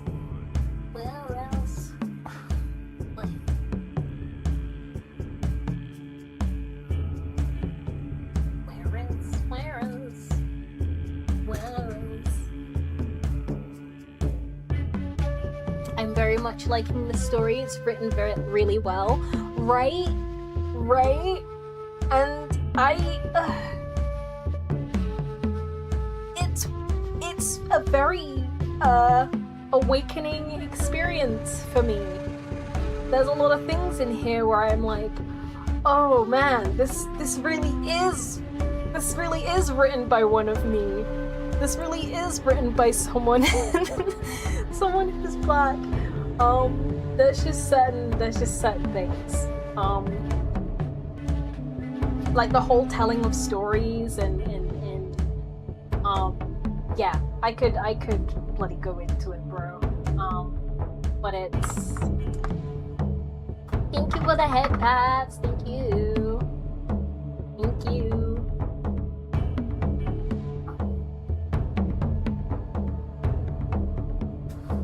But yeah, the telling of stories and being like, we used to be kings and queens and, you know, we had all these like clans and tribes that used to like work in harmony, and it's very cool to see. And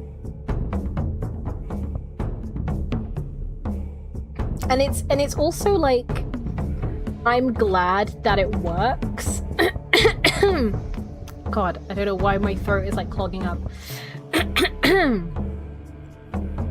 I'm glad that it works because there is a very similar structure that I have for my novel and I'm reading it and I'm like, oh yeah, this is cool. Also, the like little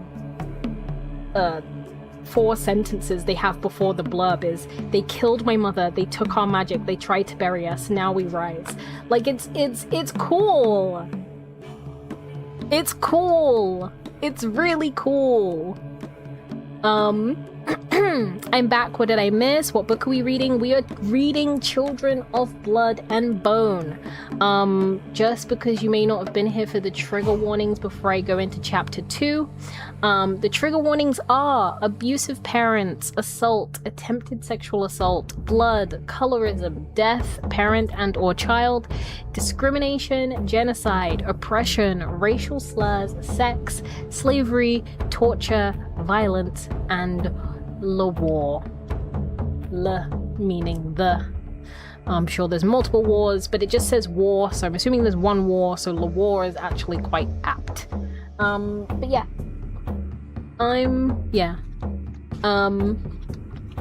It is by Tomi Adeyemi. And I believe, again, that they're making it either a TV show or a movie based off of this book. Sounds like Has Been Hotel. No. No, no.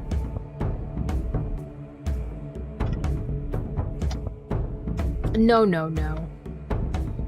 No, no. No, no, no.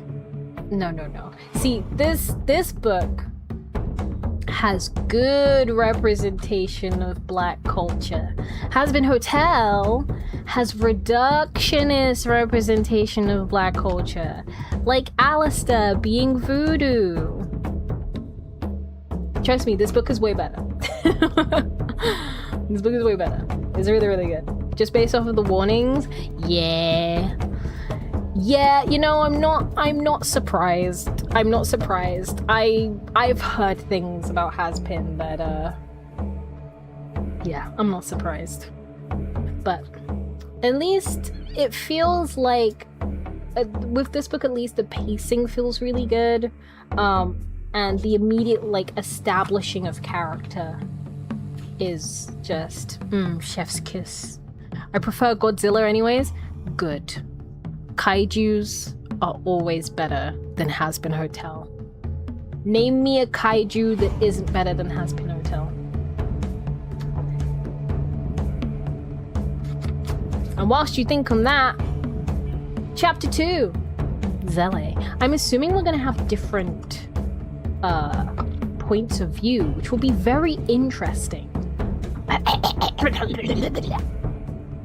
The evil ones, even the evil ones are better than Has Been Hotel.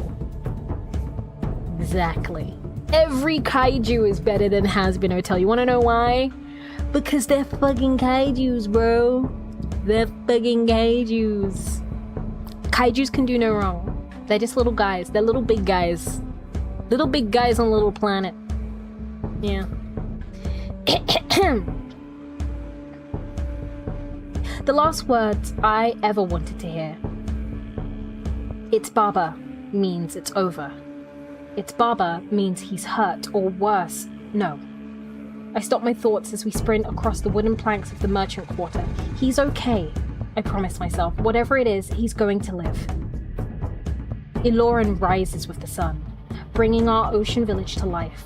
Waves crash against the wooden pillars that keep our settlement afloat, coating our feet with mist. Like a spider caught in a web of the sea, our village sits on 8 legs of lumber, all connected in the center. It's that center we run to now.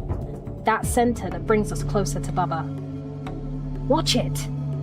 A Kosodan woman yells as I sprint past, almost knocking a basket of plantain off her black hair. Oh man, plantain. Die for some right now. Anyways, maybe if she realized my world is falling apart, she'd find the heart to forgive. What happened? I pant. I don't know. Zane rushes out. Ndulu came to Agbon practice, said Baba was in trouble. I was headed home, but Yemi told me you had a problem with the guards? Oh god. What if it's the one from Mama Agba's hut? Fear creeps into my consciousness as we zip through the tradesmen tradeswomen and craftsmen crowding the wooden walkway. The guard who attacked me could have gone after Baba, and soon he'll go after Zele. Zane shouts with an edge that indicates that this isn't his first attempt to grab my attention. Why'd you leave him? It's your turn to stay. Today was a graduation match. If I missed it, damn it, Zele. Zane's roar makes the other villagers turn. Are you serious? You left Baba for your stupid stick? It's not a stick. It's a weapon, I shoot back. And I didn't abandon him. Baba overslept. He needed rest, and I stayed every day this week. Because I stayed every day last week. Zane leaps over a crawling child, muscles rippling when he lands. A Kosidan girl smiles as he runs past, hoping a flirtatious wave will break his stride. Even now, villagers gravitate to Zane like magnets, finding their way home. I have no need to push others out of my way. One look at my white hair and people avoid me like I'm an infectious plague. The Orishan Games are only 2 moons away, Zane continues. You know what winning that kind of coin could do for us? When I practice, you have to stay with Baba. What part of that's so hard to understand? Damn it!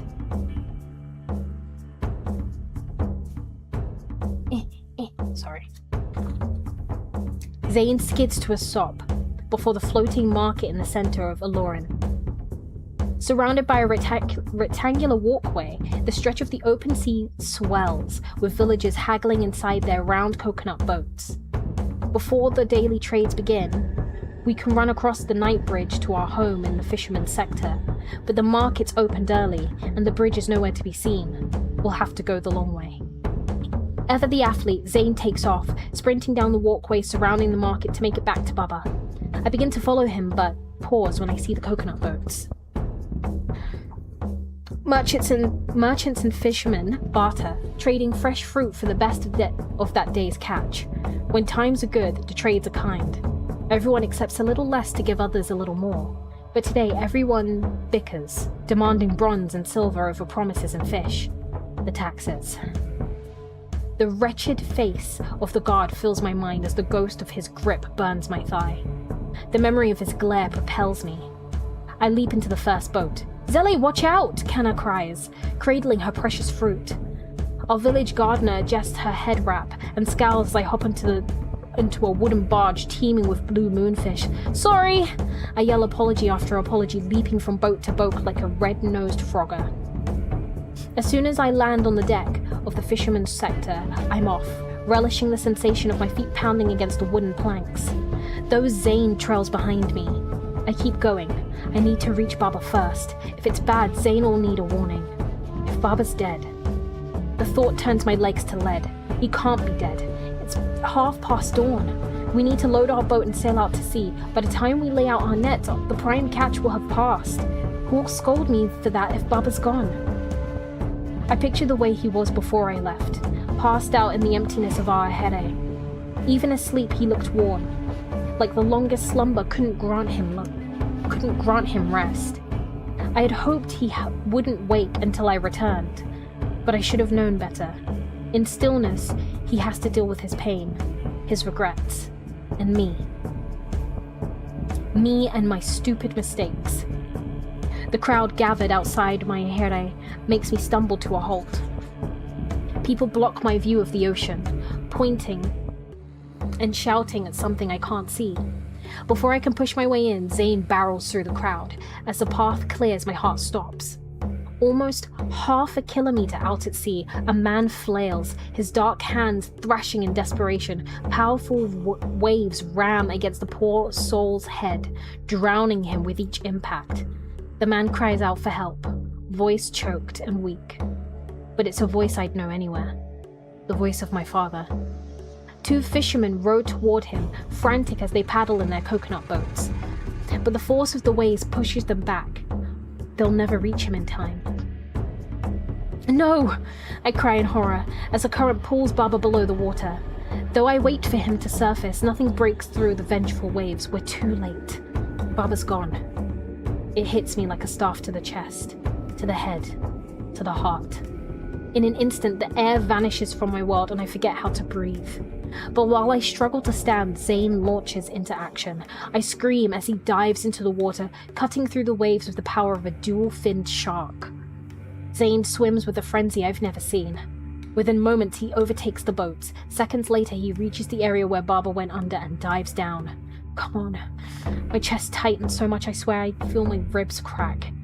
But when Zane re-emerges, his hands are empty, no body, no Baba. Panting, Zane dives again, kicking harder this time. The seconds without him stretch into an eternity. Oh my god. I could lose them both. Come on, I whisper again as I stare at the waves where Zane and Baba have disappeared. Come back. I've whispered these words before. As a kid, I once watched Baba haul Zane from the depths of a lake, ripping him from the seaweed that had trapped him underwater. He pumped on his fragile chest, but when Baba failed to make him breathe, it was Mama and her magic who saved him. She risked everything, violating Magi law to call on the forbidden powers in her blood. She wove her incantations into Zane like a thread, pulling him back to life with the magic of the dead. I wish Mama was alive every day, but never more than this moment. I wish the magic that coursed through her body ran through mine. I wish I could keep Zane and Baba alive. Please. Desperate, despite everything I believe, I close my eyes and pray, just like I did that day. If even one god is still up there, I need her to hear me now. Please! Tears leak through my lashes. Hope shrivels inside my chest. Bring them back. Please. Oh yeah, don't take them to... My eyes snap open as Zane bursts out of the ocean, one arm around Baba's chest. A liter of water seems to escape Baba's throat as he coughs, but he's here. He's alive. I fall to my knees, nearly collapsing on the wooden walkway. My gods. It's not even midday and I've already risked 2 lives. 6 minutes. That's how long Baba thrashed out at sea. How long he fought against the current, how long his lungs ached for air. As we sit in the silence of our empty ahere, I can't get that number out of my head. The way Baba shivers, I'm convinced those 6 minutes took 10 years off his life. This shouldn't have happened. It's too early to have ruined the entire day. I should be outside cleaning the morning's hall with Baba. Zane should be returning from Agbon practice to help. Instead, Zane watches Baba, arms crossed, too enraged to throw a glance my way. Right now, my only friend is Nyla, the faithful lioness I've raised since she was a wounded cub. No longer a baby, my rider towers over me. She reaches Zane's neck on all fours. 2 jagged horns protrude behind her ears, dangerously close to puncturing our reed walls. I reach up and Nyla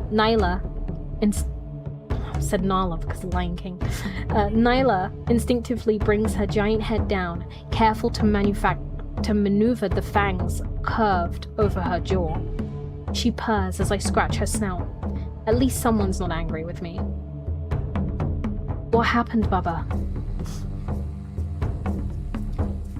Zane's gruff voice cuts through the silence.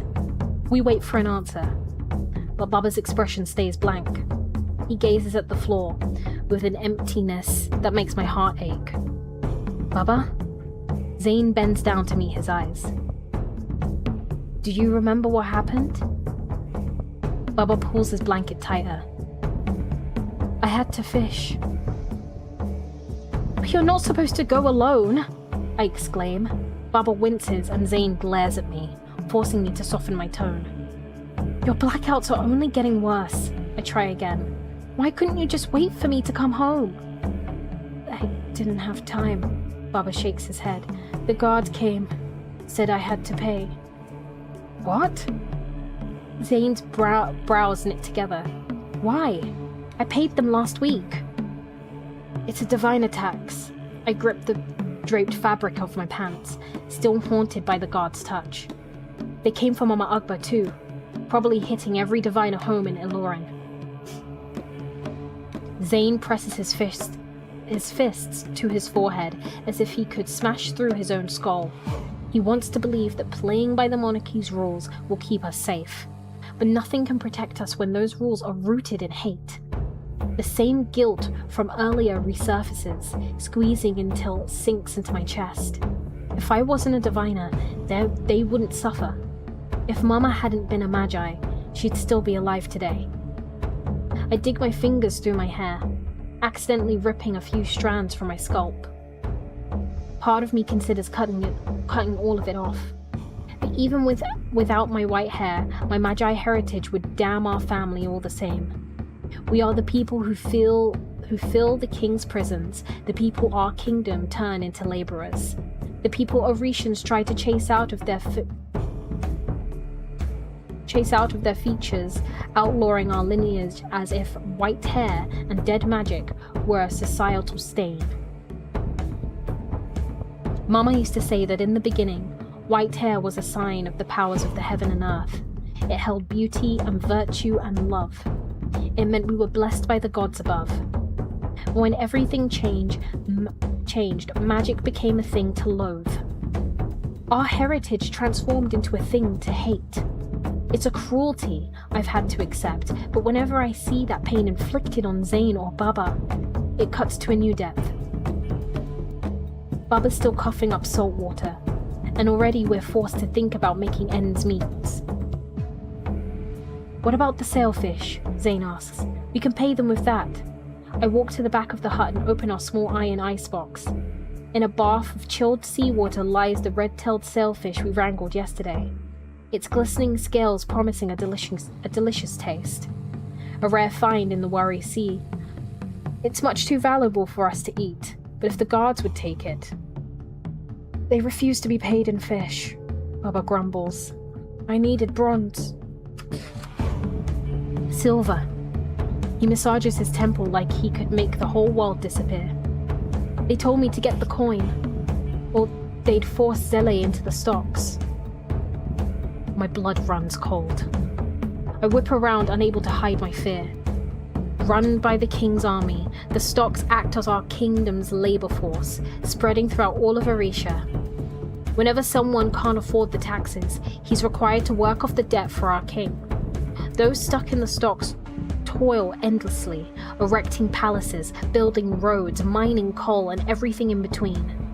It's a system that served Orisha well once, but since the raid it's no more than a state-sanctioned death sentence. An excuse to round up my people as if the monarchy ever needed one. With all the diviners left orphaned from the raid, we are the ones who can't afford the monarch's high taxes. We are the true targets of every tax raise. Damn it! I fight to keep my terror inside. If I'm forced into the stocks, I'll never get out. No one who enters escapes. The labor is only supposed to last until the original debt is worked off, but when the taxes keep rising, so does the debt. Starved, beaten, and worse, the diviners are transported like cattle, forced to work until our bodies break. I push my hands into chilled salt water to calm my nerves. I can't let Baba and Zane know how frightened I truly am. It will only make it worse for all of us. But as my fingers start to shake, I don't know if it's from the cold or my terror. How is this happening? When did things get this bad? No, I whispered to myself, wrong question. I shouldn't be asking when things got this bad. I should ask why I ever thought things had gotten better. I took to the single black calla lily woven into the netted window of our hut, the only living connection to Mama I have left. When we lived in Ilbadan, she would place calla lilies in the window of our old home to honor her mother, a tribute Magi pay to their dead.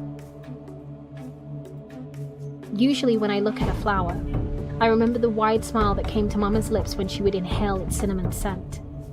Today, all I see in its wilted leaves is the black magicite chain that took the place of the gold amulet she always wore around her neck.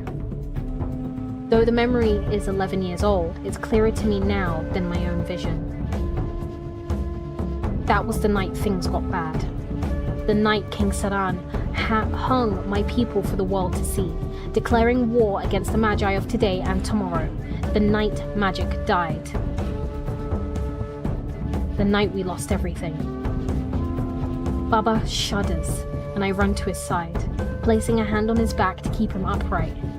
His eyes hold no anger, only defeat. As he clings to the worn blanket, I wish I could see the warrior I knew when I was a child. Before the raid, he could fight off 3 armed men with nothing but a skinning knife in hand. But after the beating he got that night, it took him 5 moons before he could even talk. They broke him that night, battered his heart and shattered his soul. Maybe he would have recovered if he hadn't woken to find Mama's corpse bound in black chains. But he did. He's never been the same since. Alright, Zane sighs, always searching for an ember in the ashes. Let's go out on the boat. If we leave now, won't work. I interrupt. You saw the market. Everyone's scrambling to meet the tax. Even if we could bring in fish. Whatever spare coin people have is gone. And we don't have a boat, Baba mutters. I lost it this morning. What? I didn't realize that the boat wasn't outside. I turn to Zane, ready to hear his new plan, but he slumps to the reed floor. I'm done.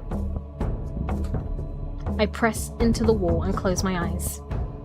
No boat, no coin, no way to avoid the stocks. A heavy silence descends in the Ehere, cementing my sentence.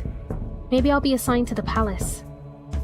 Waiting on spoiled nobles would be preferable to coughing up coal dust in the mines of the Calabrera, or the other nefarious channels stockers can force diviners into.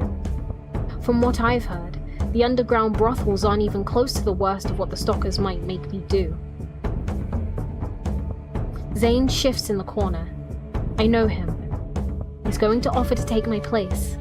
But as I prepare to protest, the thought of the royal palace sparks an idea. What about Lagos? There we go. Lagos. I ask. Running away won't work. Not to run, I shake my head. That market's filled with nobles. I can trade the sailfish there. Before Eva can comment on my genius, I grab parchment paper and run over to the sailfish.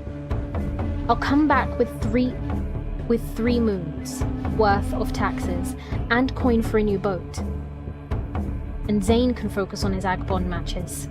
Baba can finally get some rest. I can help. I smile to myself. I can finally do something right. You can't go. Baba's weary voice cuts into my thoughts. It's too dangerous for a diviner. More dangerous than the stocks? I ask. Because if I don't do this, that's where I'm heading. I'll go to Lagos. Zane argues. No, you won't. I tuck the wrapped saltfish into my pack. You can barely barter. You'll blow the entire trade. I may get less coin, but I can protect myself. So can I. I wave Mama Agba's staff before tossing it into my pack. Baba, please. Zane shoos me away. If Zell goes, she'll do something stupid. If I go, I'll come back with more coin than we've ever seen. Baba's brow creases as he deliberates. Zelle should make the trade. Thank you. But Zane should keep her in line. No. Zane crosses his arms. You need one of us here in case the guards come back. Take me to Mama Agba's, Baba says. I'll hide there until you return. But Baba, if you don't leave now, you won't be back by nightfall. Zane closes his eyes, stifling his frustration. He starts loading Nyla's saddle onto a massive back as I help Baba to his feet. I'm trusting you, Baba mutters, too quiet for Zane to hear. I know. I tie the worn blanket around his thin frame. I won't mess up again.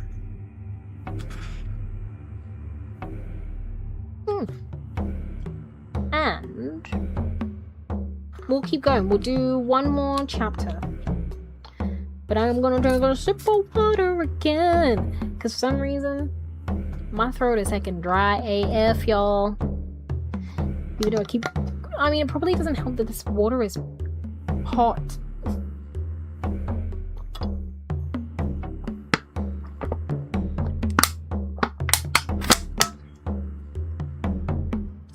I finished the water. Oh no. Now the water's all gone. What am I gonna do? It's fine, I've got more water. It's fine, it's fine, it's fine. I did shopping before.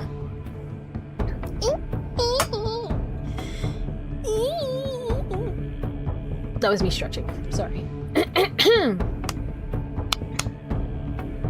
Genuinely, don't know why my throat is so heckin' dry. But it's fine. Chapter 3! Amari. Amari, sit up straight. For Sky's sake, there's more than enough dessert for you.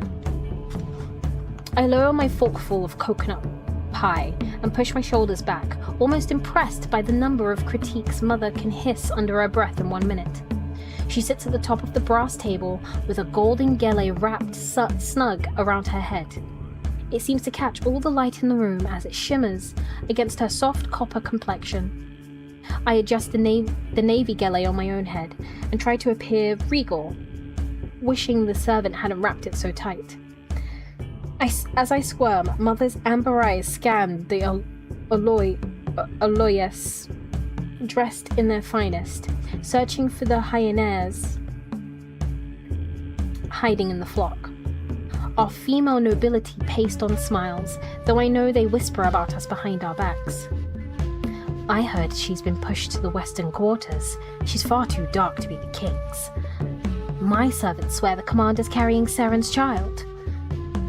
They wear their secrets like glittering diamonds, embroidery woven through their lavish booba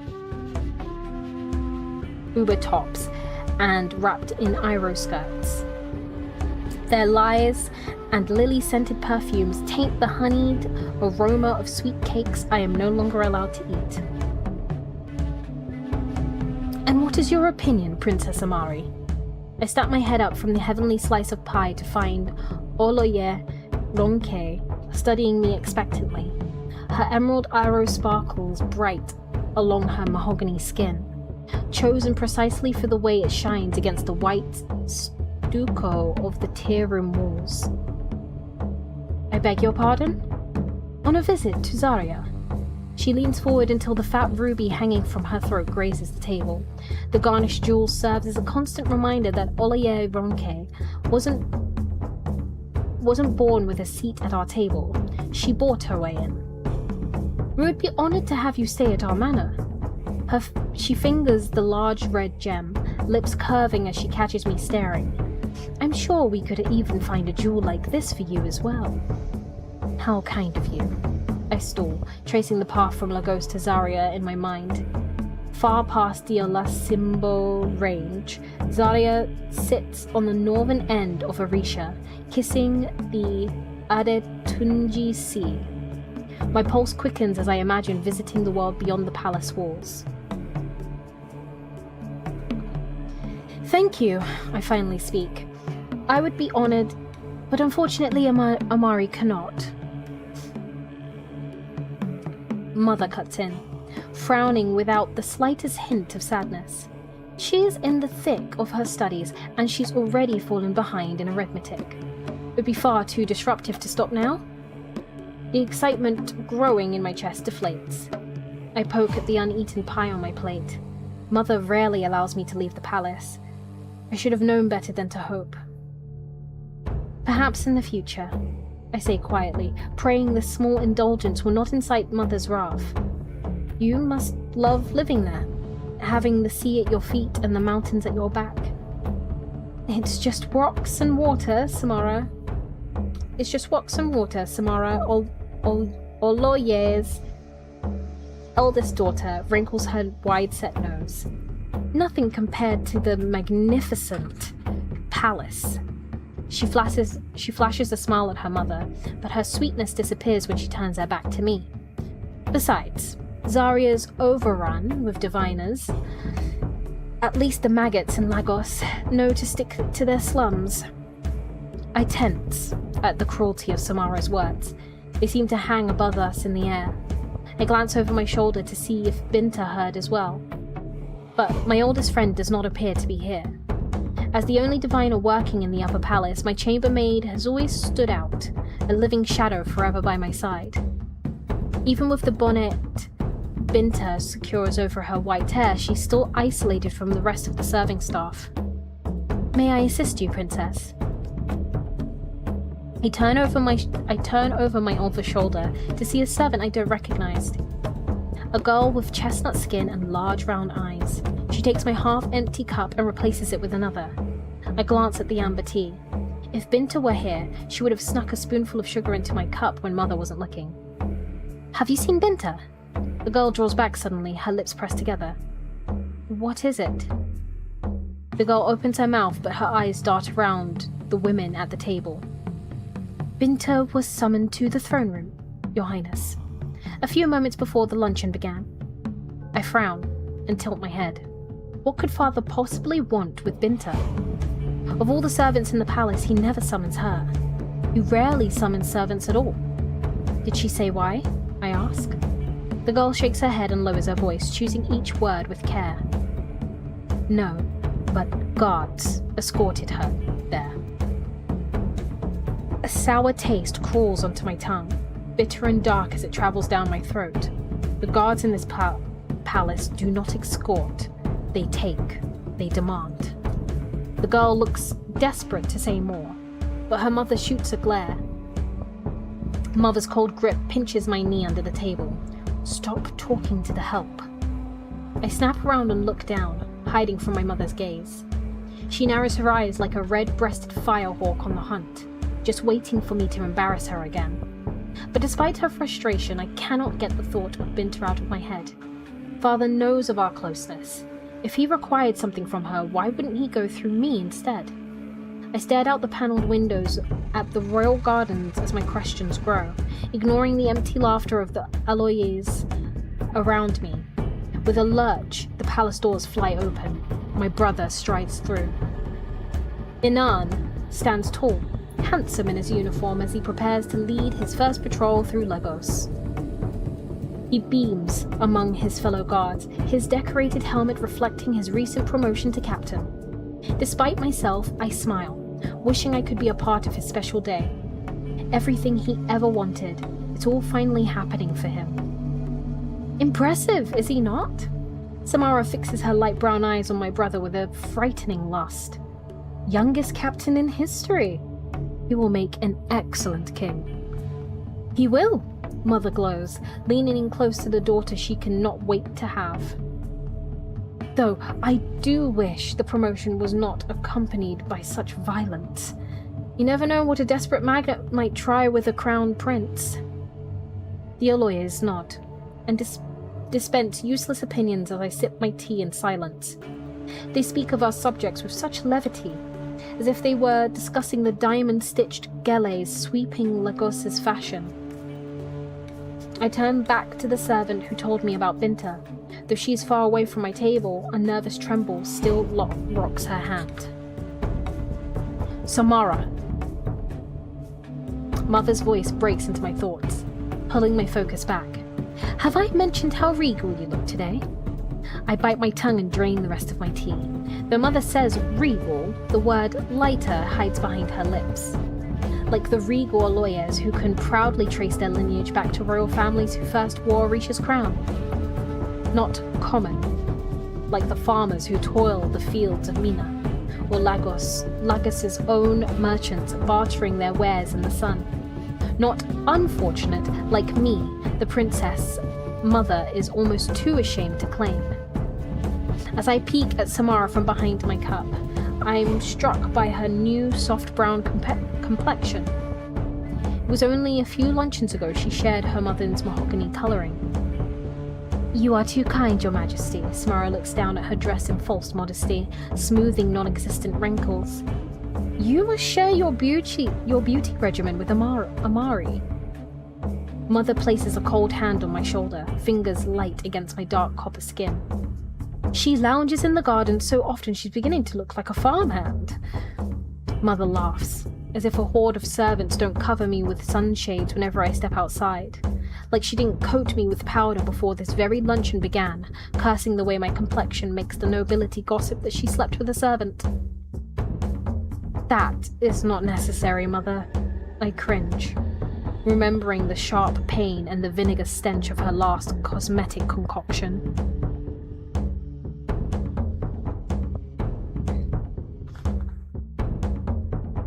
Oh, it would be my pleasure, Samara beams. Yes, but Amari.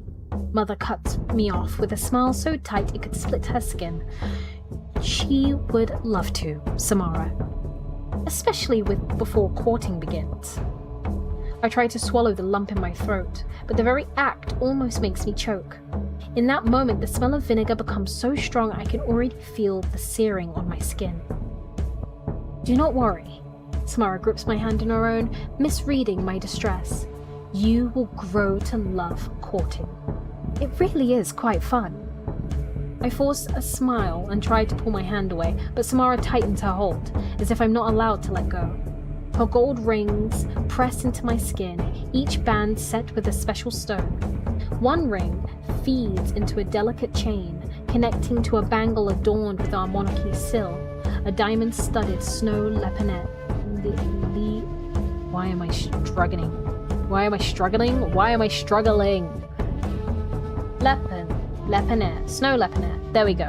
Words. It's like leopard, but lepinet. Someone says, wait, so MC was royalty before the big event? No, this is a different character. So this is Amari, and the previous character was named Zele. So I believe we're seeing two different perspectives of the same narrative, which is typically very helpful when you have something that covers these topics, like discrimination and oppression and colorism specifically. But yes.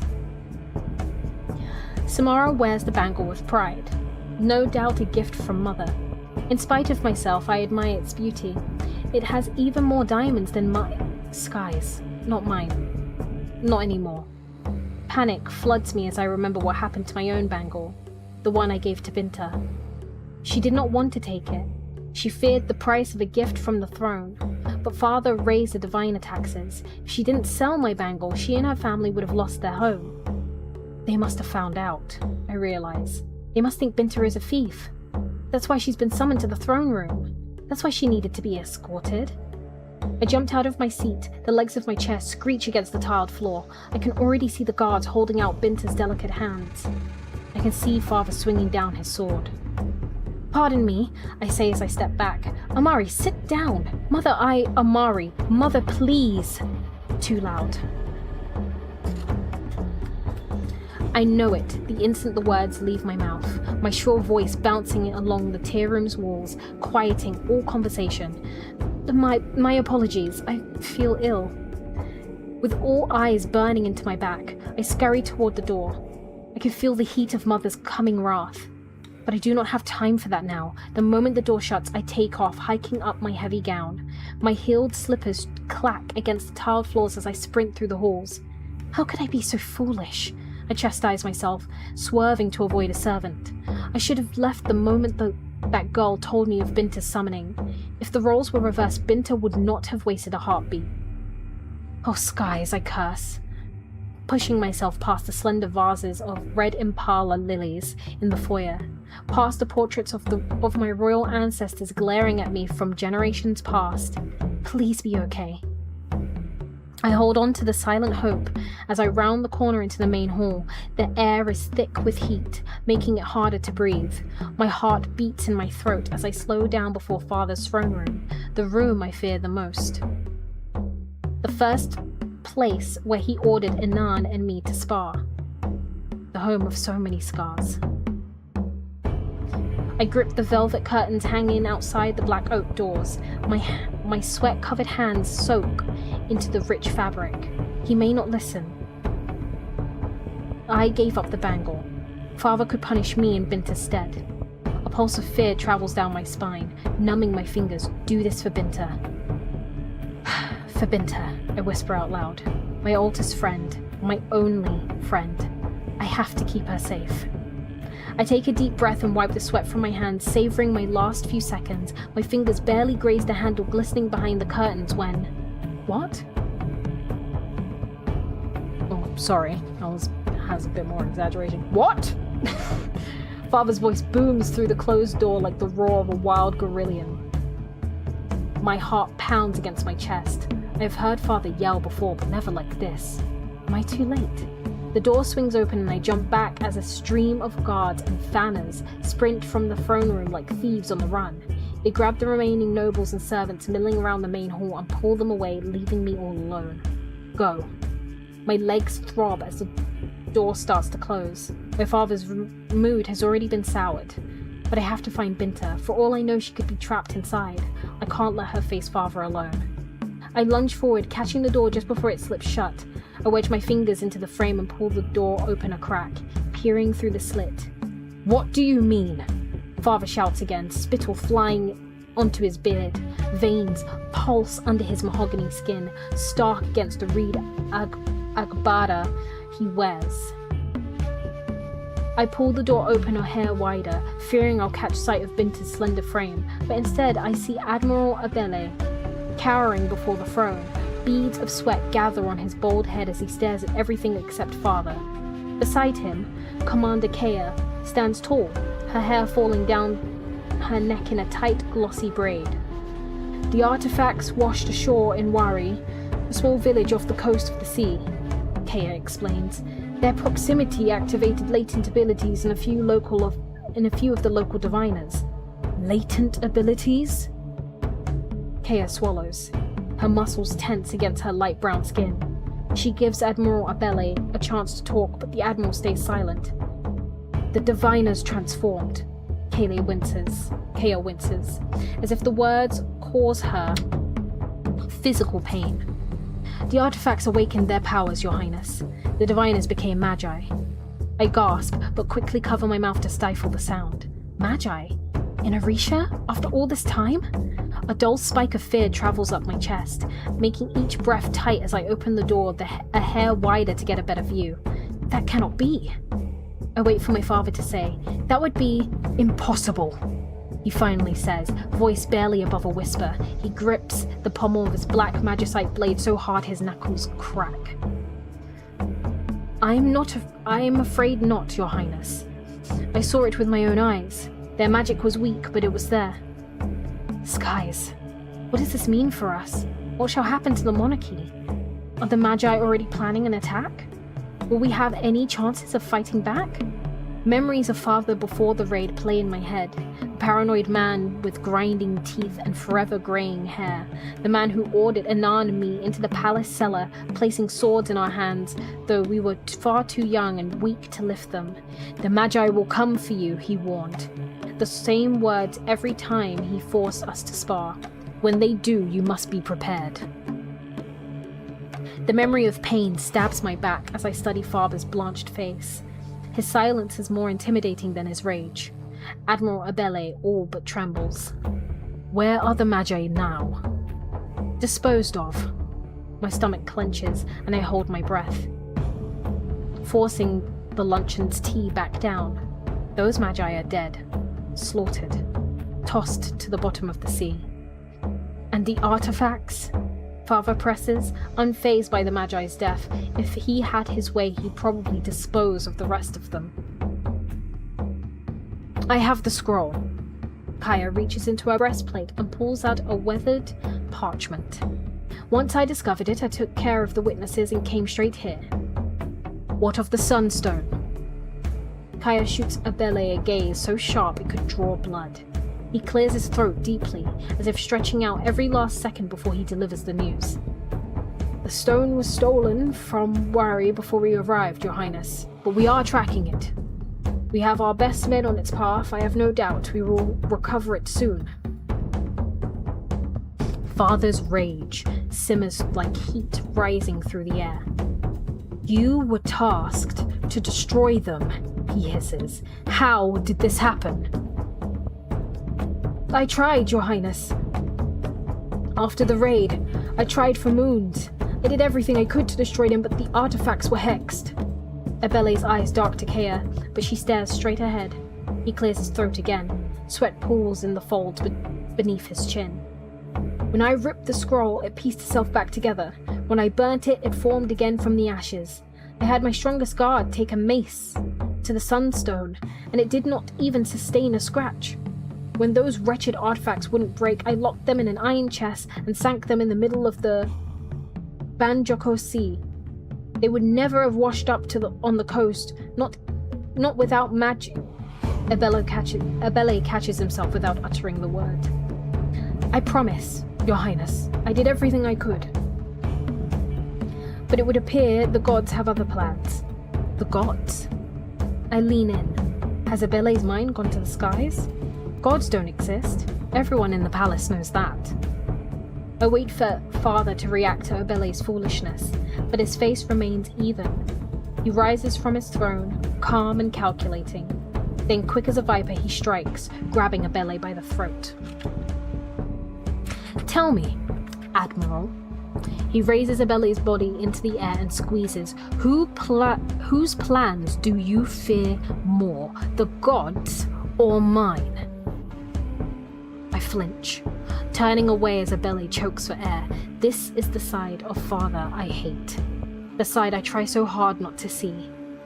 I promise, Abele wheezes. I will fix it, I promise. Father drops him like a rotten piece of fruit. Abele gasps and massages his neck, bruises already darkening his copper skin. Father turns back to the scroll in Kaya's hand. Show me, he commands. Kaya gives a signal, motioning to someone outside of my line of sight. Boots clank against the tiled floor. That's when I see her.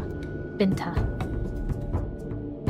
I clutch my chest as she's dragged forward, tears gathering in her wide silver eyes.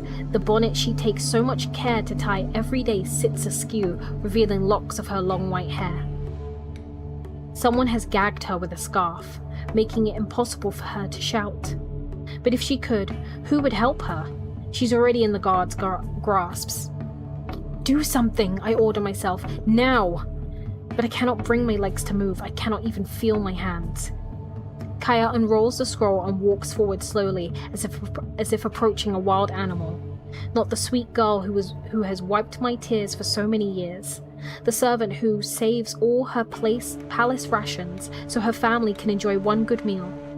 Raise her arm. Binta shakes her head as the guard yanks up her wrist, her muffled cries breaking through the scarf. Though Binta resists, Kaya pushes the scroll into her grip. Light explodes from Binta's hand. It coats the throne room in its magnificence, brilliant golds, shining purples, sparkling blues. The light arcs and shimmers as it cascades, a never-ending stream erupting from Binta's palm. Skies, I gasp, terror at war, with the awe bubbling inside my chest. Magic. Here, after all these years. Father's old warnings of magic bloomed inside my head. Tales of battle and fire, darkness and disease. Magic is the source of all evil, he would hiss. It will tear Orisha apart. Father always taught Inan and me that magic meant our deaths. A dangerous weapon threatening the existence of Orisha. As long as it existed, our kingdom would always be at war. In the darkest days following the raid, magic took hold inside my imagination, a monster without a face. But in Binta's hands, magic is mesmerizing, a wonder like no other. The joy of the summer sun melting into twilight, the essence of the very essence and breath of life.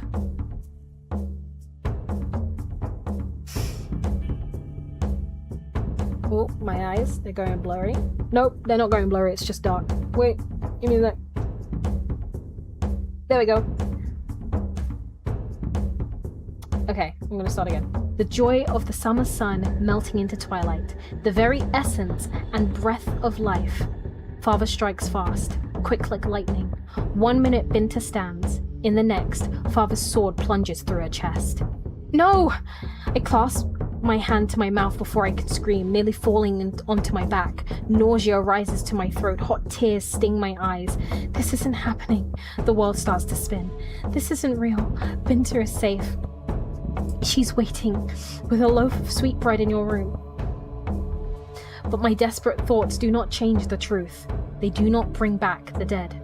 Scarlet seeps through the scarf binding Binta's mouth. Crimson flowers stain her light blue dress. I choke back another scream as her corpse thuds to the ground, heavy like lead. Blood pools around Binta's innocent face, dyeing her white locks red.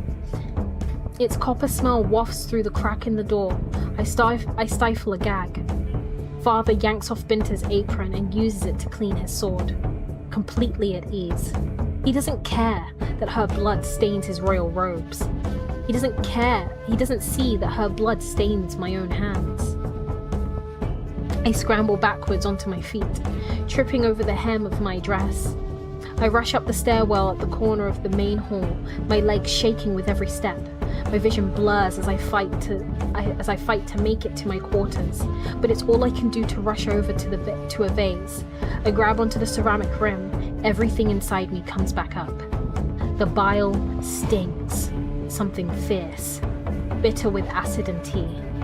The first sob breaks free as my body collapses. I clutch my chest. If Binta were here, she would be the one to come to my rescue. She would take my hand and guide me to my quarters, sit me on my bed, and wipe my tears. She would take all the shattered pieces of my heart and find a way to make them whole again. I choke back another sob and cover my mouth. Salty tears leaking through my fingers. The stench of blood fills my nose. The memory of Father's blade stabs again. The throne room doors slam open. I jump to my feet, fearing it's Father. Instead, one of the guards who restrained Binta leaves. The scroll sits in his hands.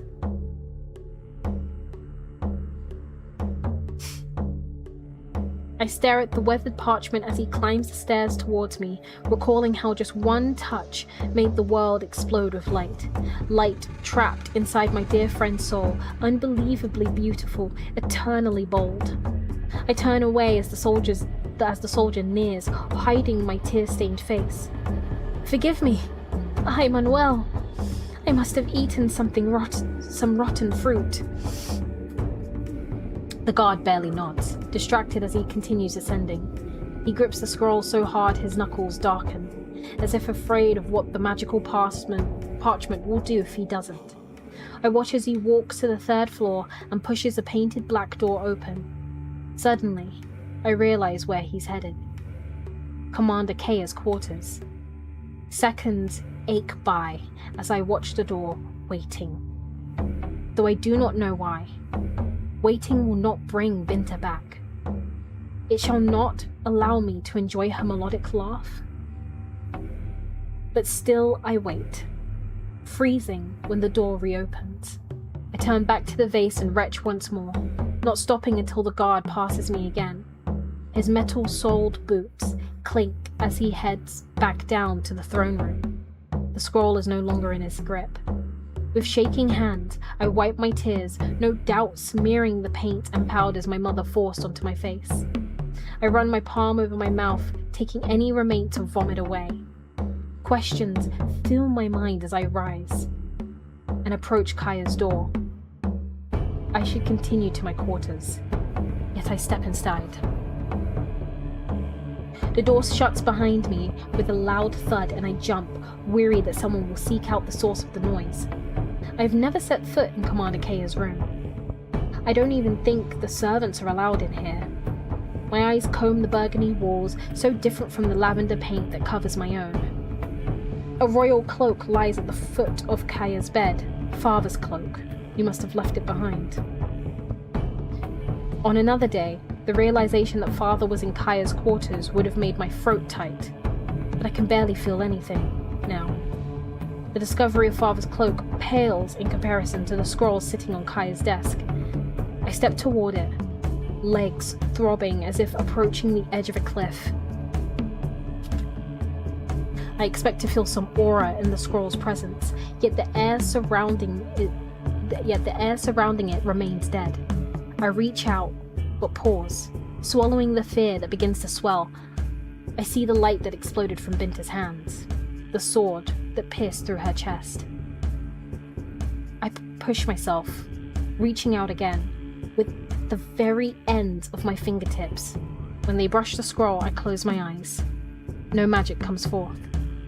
The breath I did not realize I was holding rushes out as I pick up the wrinkled parchment. I unroll the scroll and trace the strange symbols, trying in vain to make sense of them. The symbols look like nothing I have ever seen, no language ever covered in my studies, yet they are symbols that Magi died for. Symbols that might as well have been written in Binta's blood. A breeze flutters from the open windows, stirring the locks of hair that have fallen out from my loosened gele. Underneath the flowing curtains, Kaya's military supplies sit, sharpened swords, panthanair reins, brass chest plates. My eyes settle on the spools of rope. I knock my gele to the floor. Without thinking, I grab my father's cloak. And I think we'll stop there. At chapter 4. Yeah. So what I'm seeing Runaway Princess. And I have a feeling that we've had 3 chapters so far.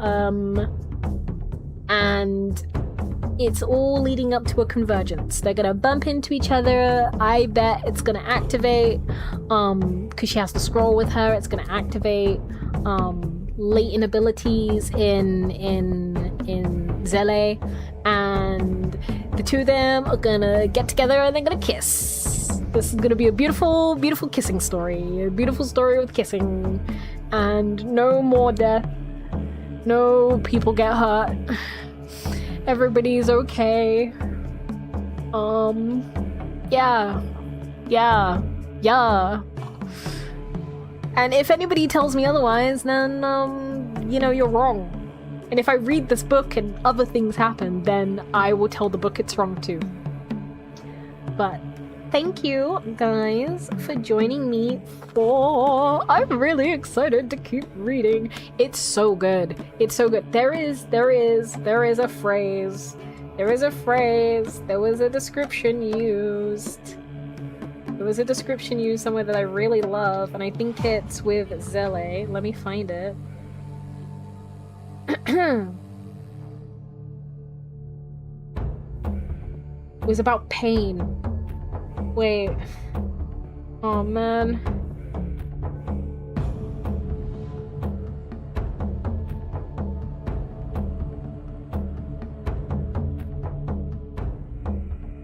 Good book, yes. There's a lot to unpack. Want to listen to more? Yes. It's so good, right? It's so good. And it's so... Here's the thing, like, I love an author that's not afraid to get really descriptive. Tell me, like, the way, like, Zele describes her mother, right? Comparing her to the sun.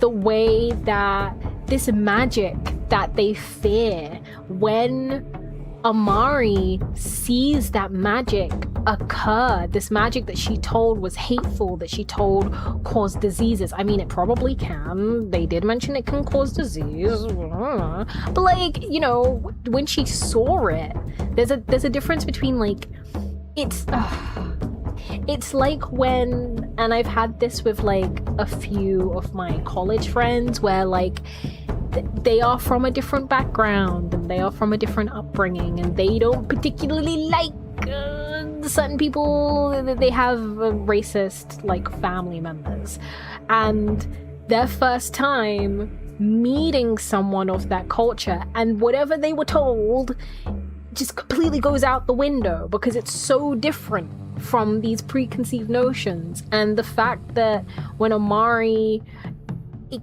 gets to witness to bear witness to, even though Binta was forced into it, there is something still so beautiful about the magic itself. And it's the description of the fact that like it was a light, a magnificence, a wonder that was trapped within her friend's soul. You know, that's such a beautiful description for it, right?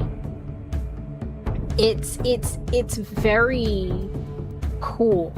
It's very cool to see that. And I can see why, you know, I'm not typically a fan of different perspectives, because I hate switching between perspectives. It's like, I want to see Zele go through the market now.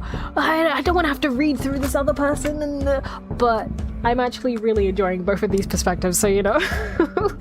I think when you have two different perspectives, they both need to be very strong and have individual purposes. Right? They have crossover, but also they stand alone, right? But I want to find...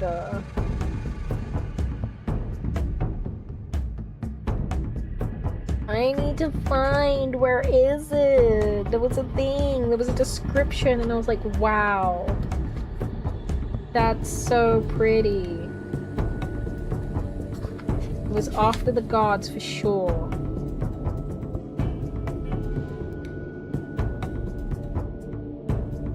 I also, can I just say, I also very much appreciate, and again, I'm not a masochist and I'm not a sadist, but I appreciate a character going through something traumatic and it being a reminder. I'm so tired. I'm sick and tired. I'm done of these protagonists, right? These gymnast protagonists doing cartwheels, learning all languages, being talented at everything, going through trauma, and then like, there's no exploration. They maybe get like a mini arc, right? And then like, that's it. It's done.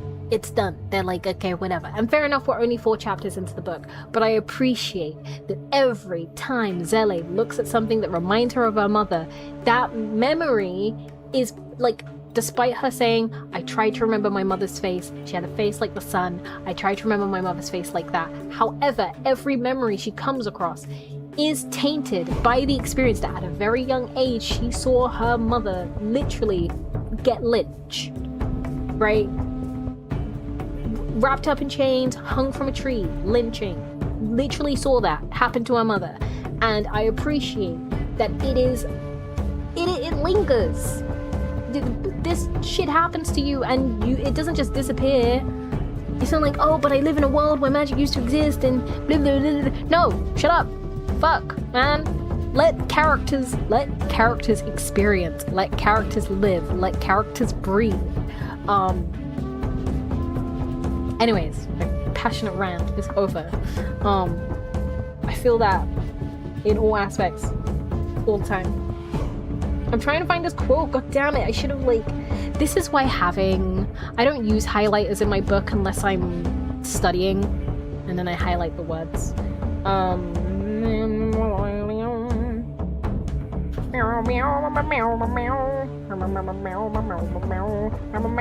No, this is after.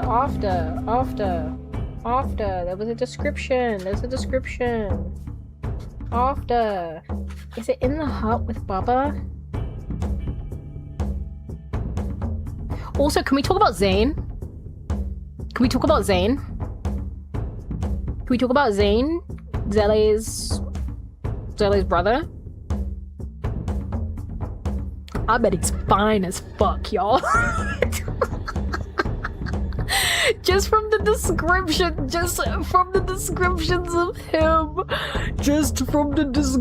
of him, I bet he's fine as fuck, y'all. Oh my god, the muscles. It's like, this is serious. Baba's in trouble, but stop describing how athletic this man is. Stop describing the fact that he can literally charge through a crowd, like narrowly avoiding people, leaping over things with ease. Stop it. Stop telling me about this man and his bulging muscles and his feet. I need to lock in. Bubba's in trouble. I can't be thirsting for men when Bubba's in trouble. Come on, bro. Yeah. It was, yeah, Zane, y'all. Zane, y'all. Zane. Alright, I'm trying to look. It was, I feel like it was one of the lessons. Oh, this is gonna bug me.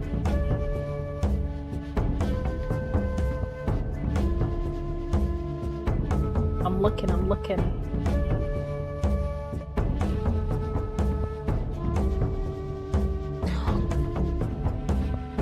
Proficient in leaping over a child, that's crazy, right? Get you guys. I know there's a few bisexuals in chat. I know you understand what I'm saying. Get you a man. Forget women momentarily, right? We can go back to women in a bit because I'm sure Zele and Amari are pretty. But get you a man that can leap over a child. Get you a man that can leap over children.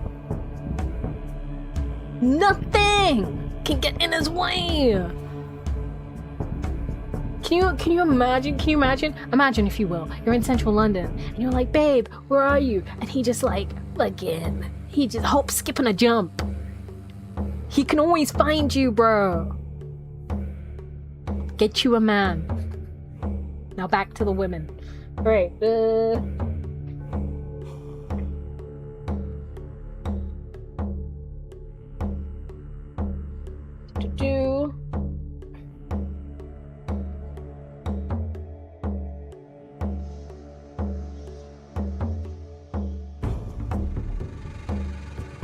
I'm still looking for it. This is gonna drive me insane. And it's not page 17 because I'm on page 28 already.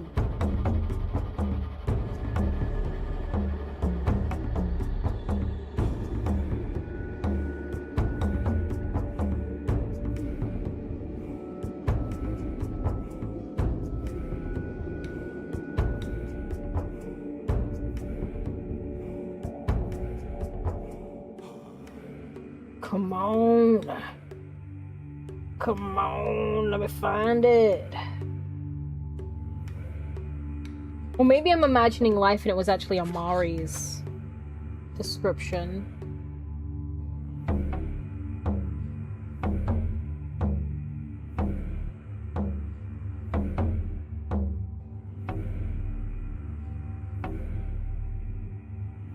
Yeah. Going to gym to leap to off of children.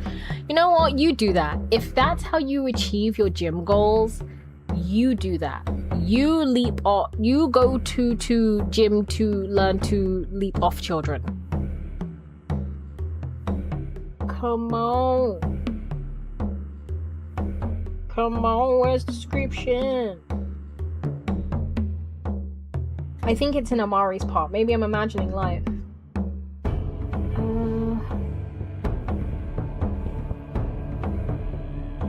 Man, where is it? I was like, damn, that's a good line right there. That's one of them sentences where like it's really well put together and you can't get rid of it. Even if it doesn't make sense to the plot, you would change the whole plot just to have that sentence be in. Come on! Come on! Come on!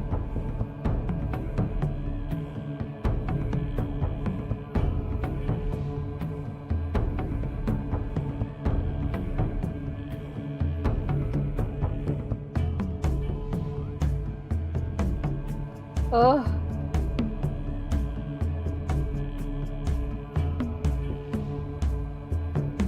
Oh. I cannot find it. Oh. I cannot find it.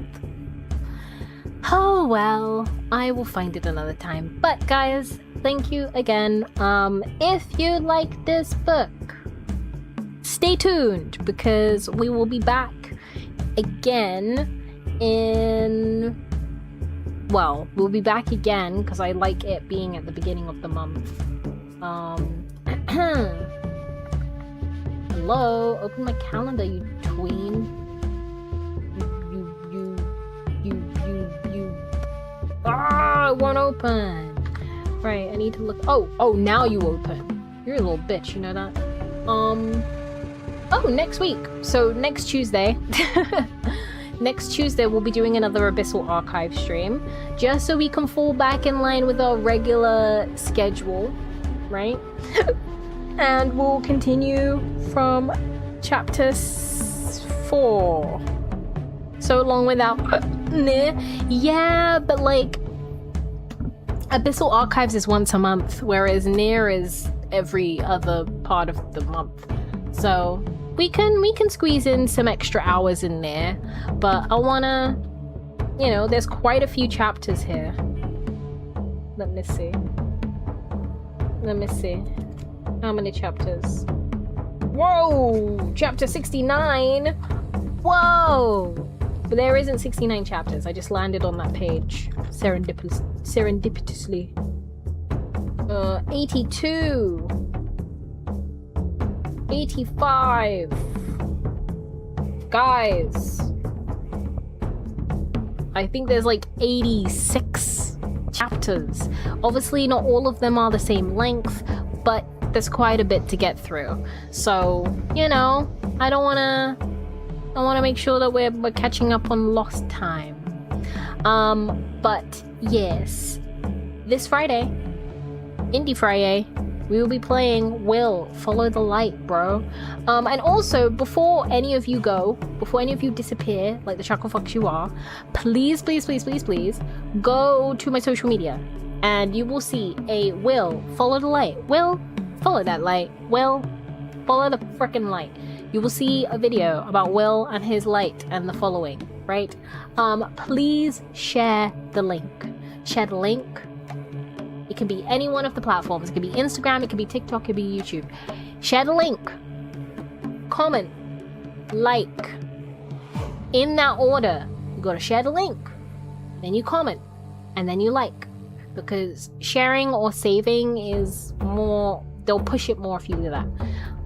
Because I have like less than 12 hours. Probably like close to 7 hours before the campaign ends. And then I stop. Well, I won't earn money if it doesn't get through a certain threshold. So share it. Share it. Share it to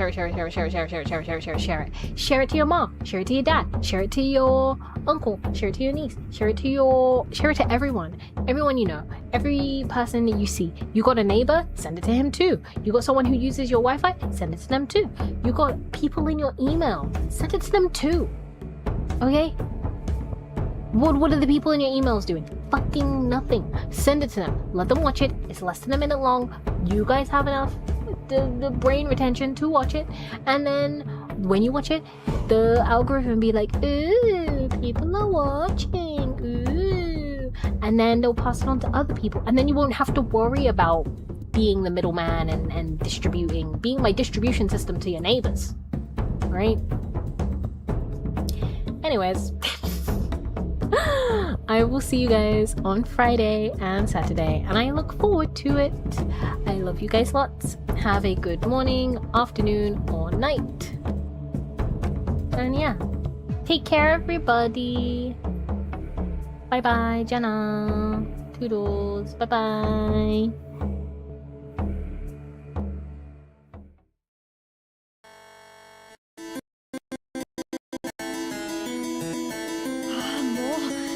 Stay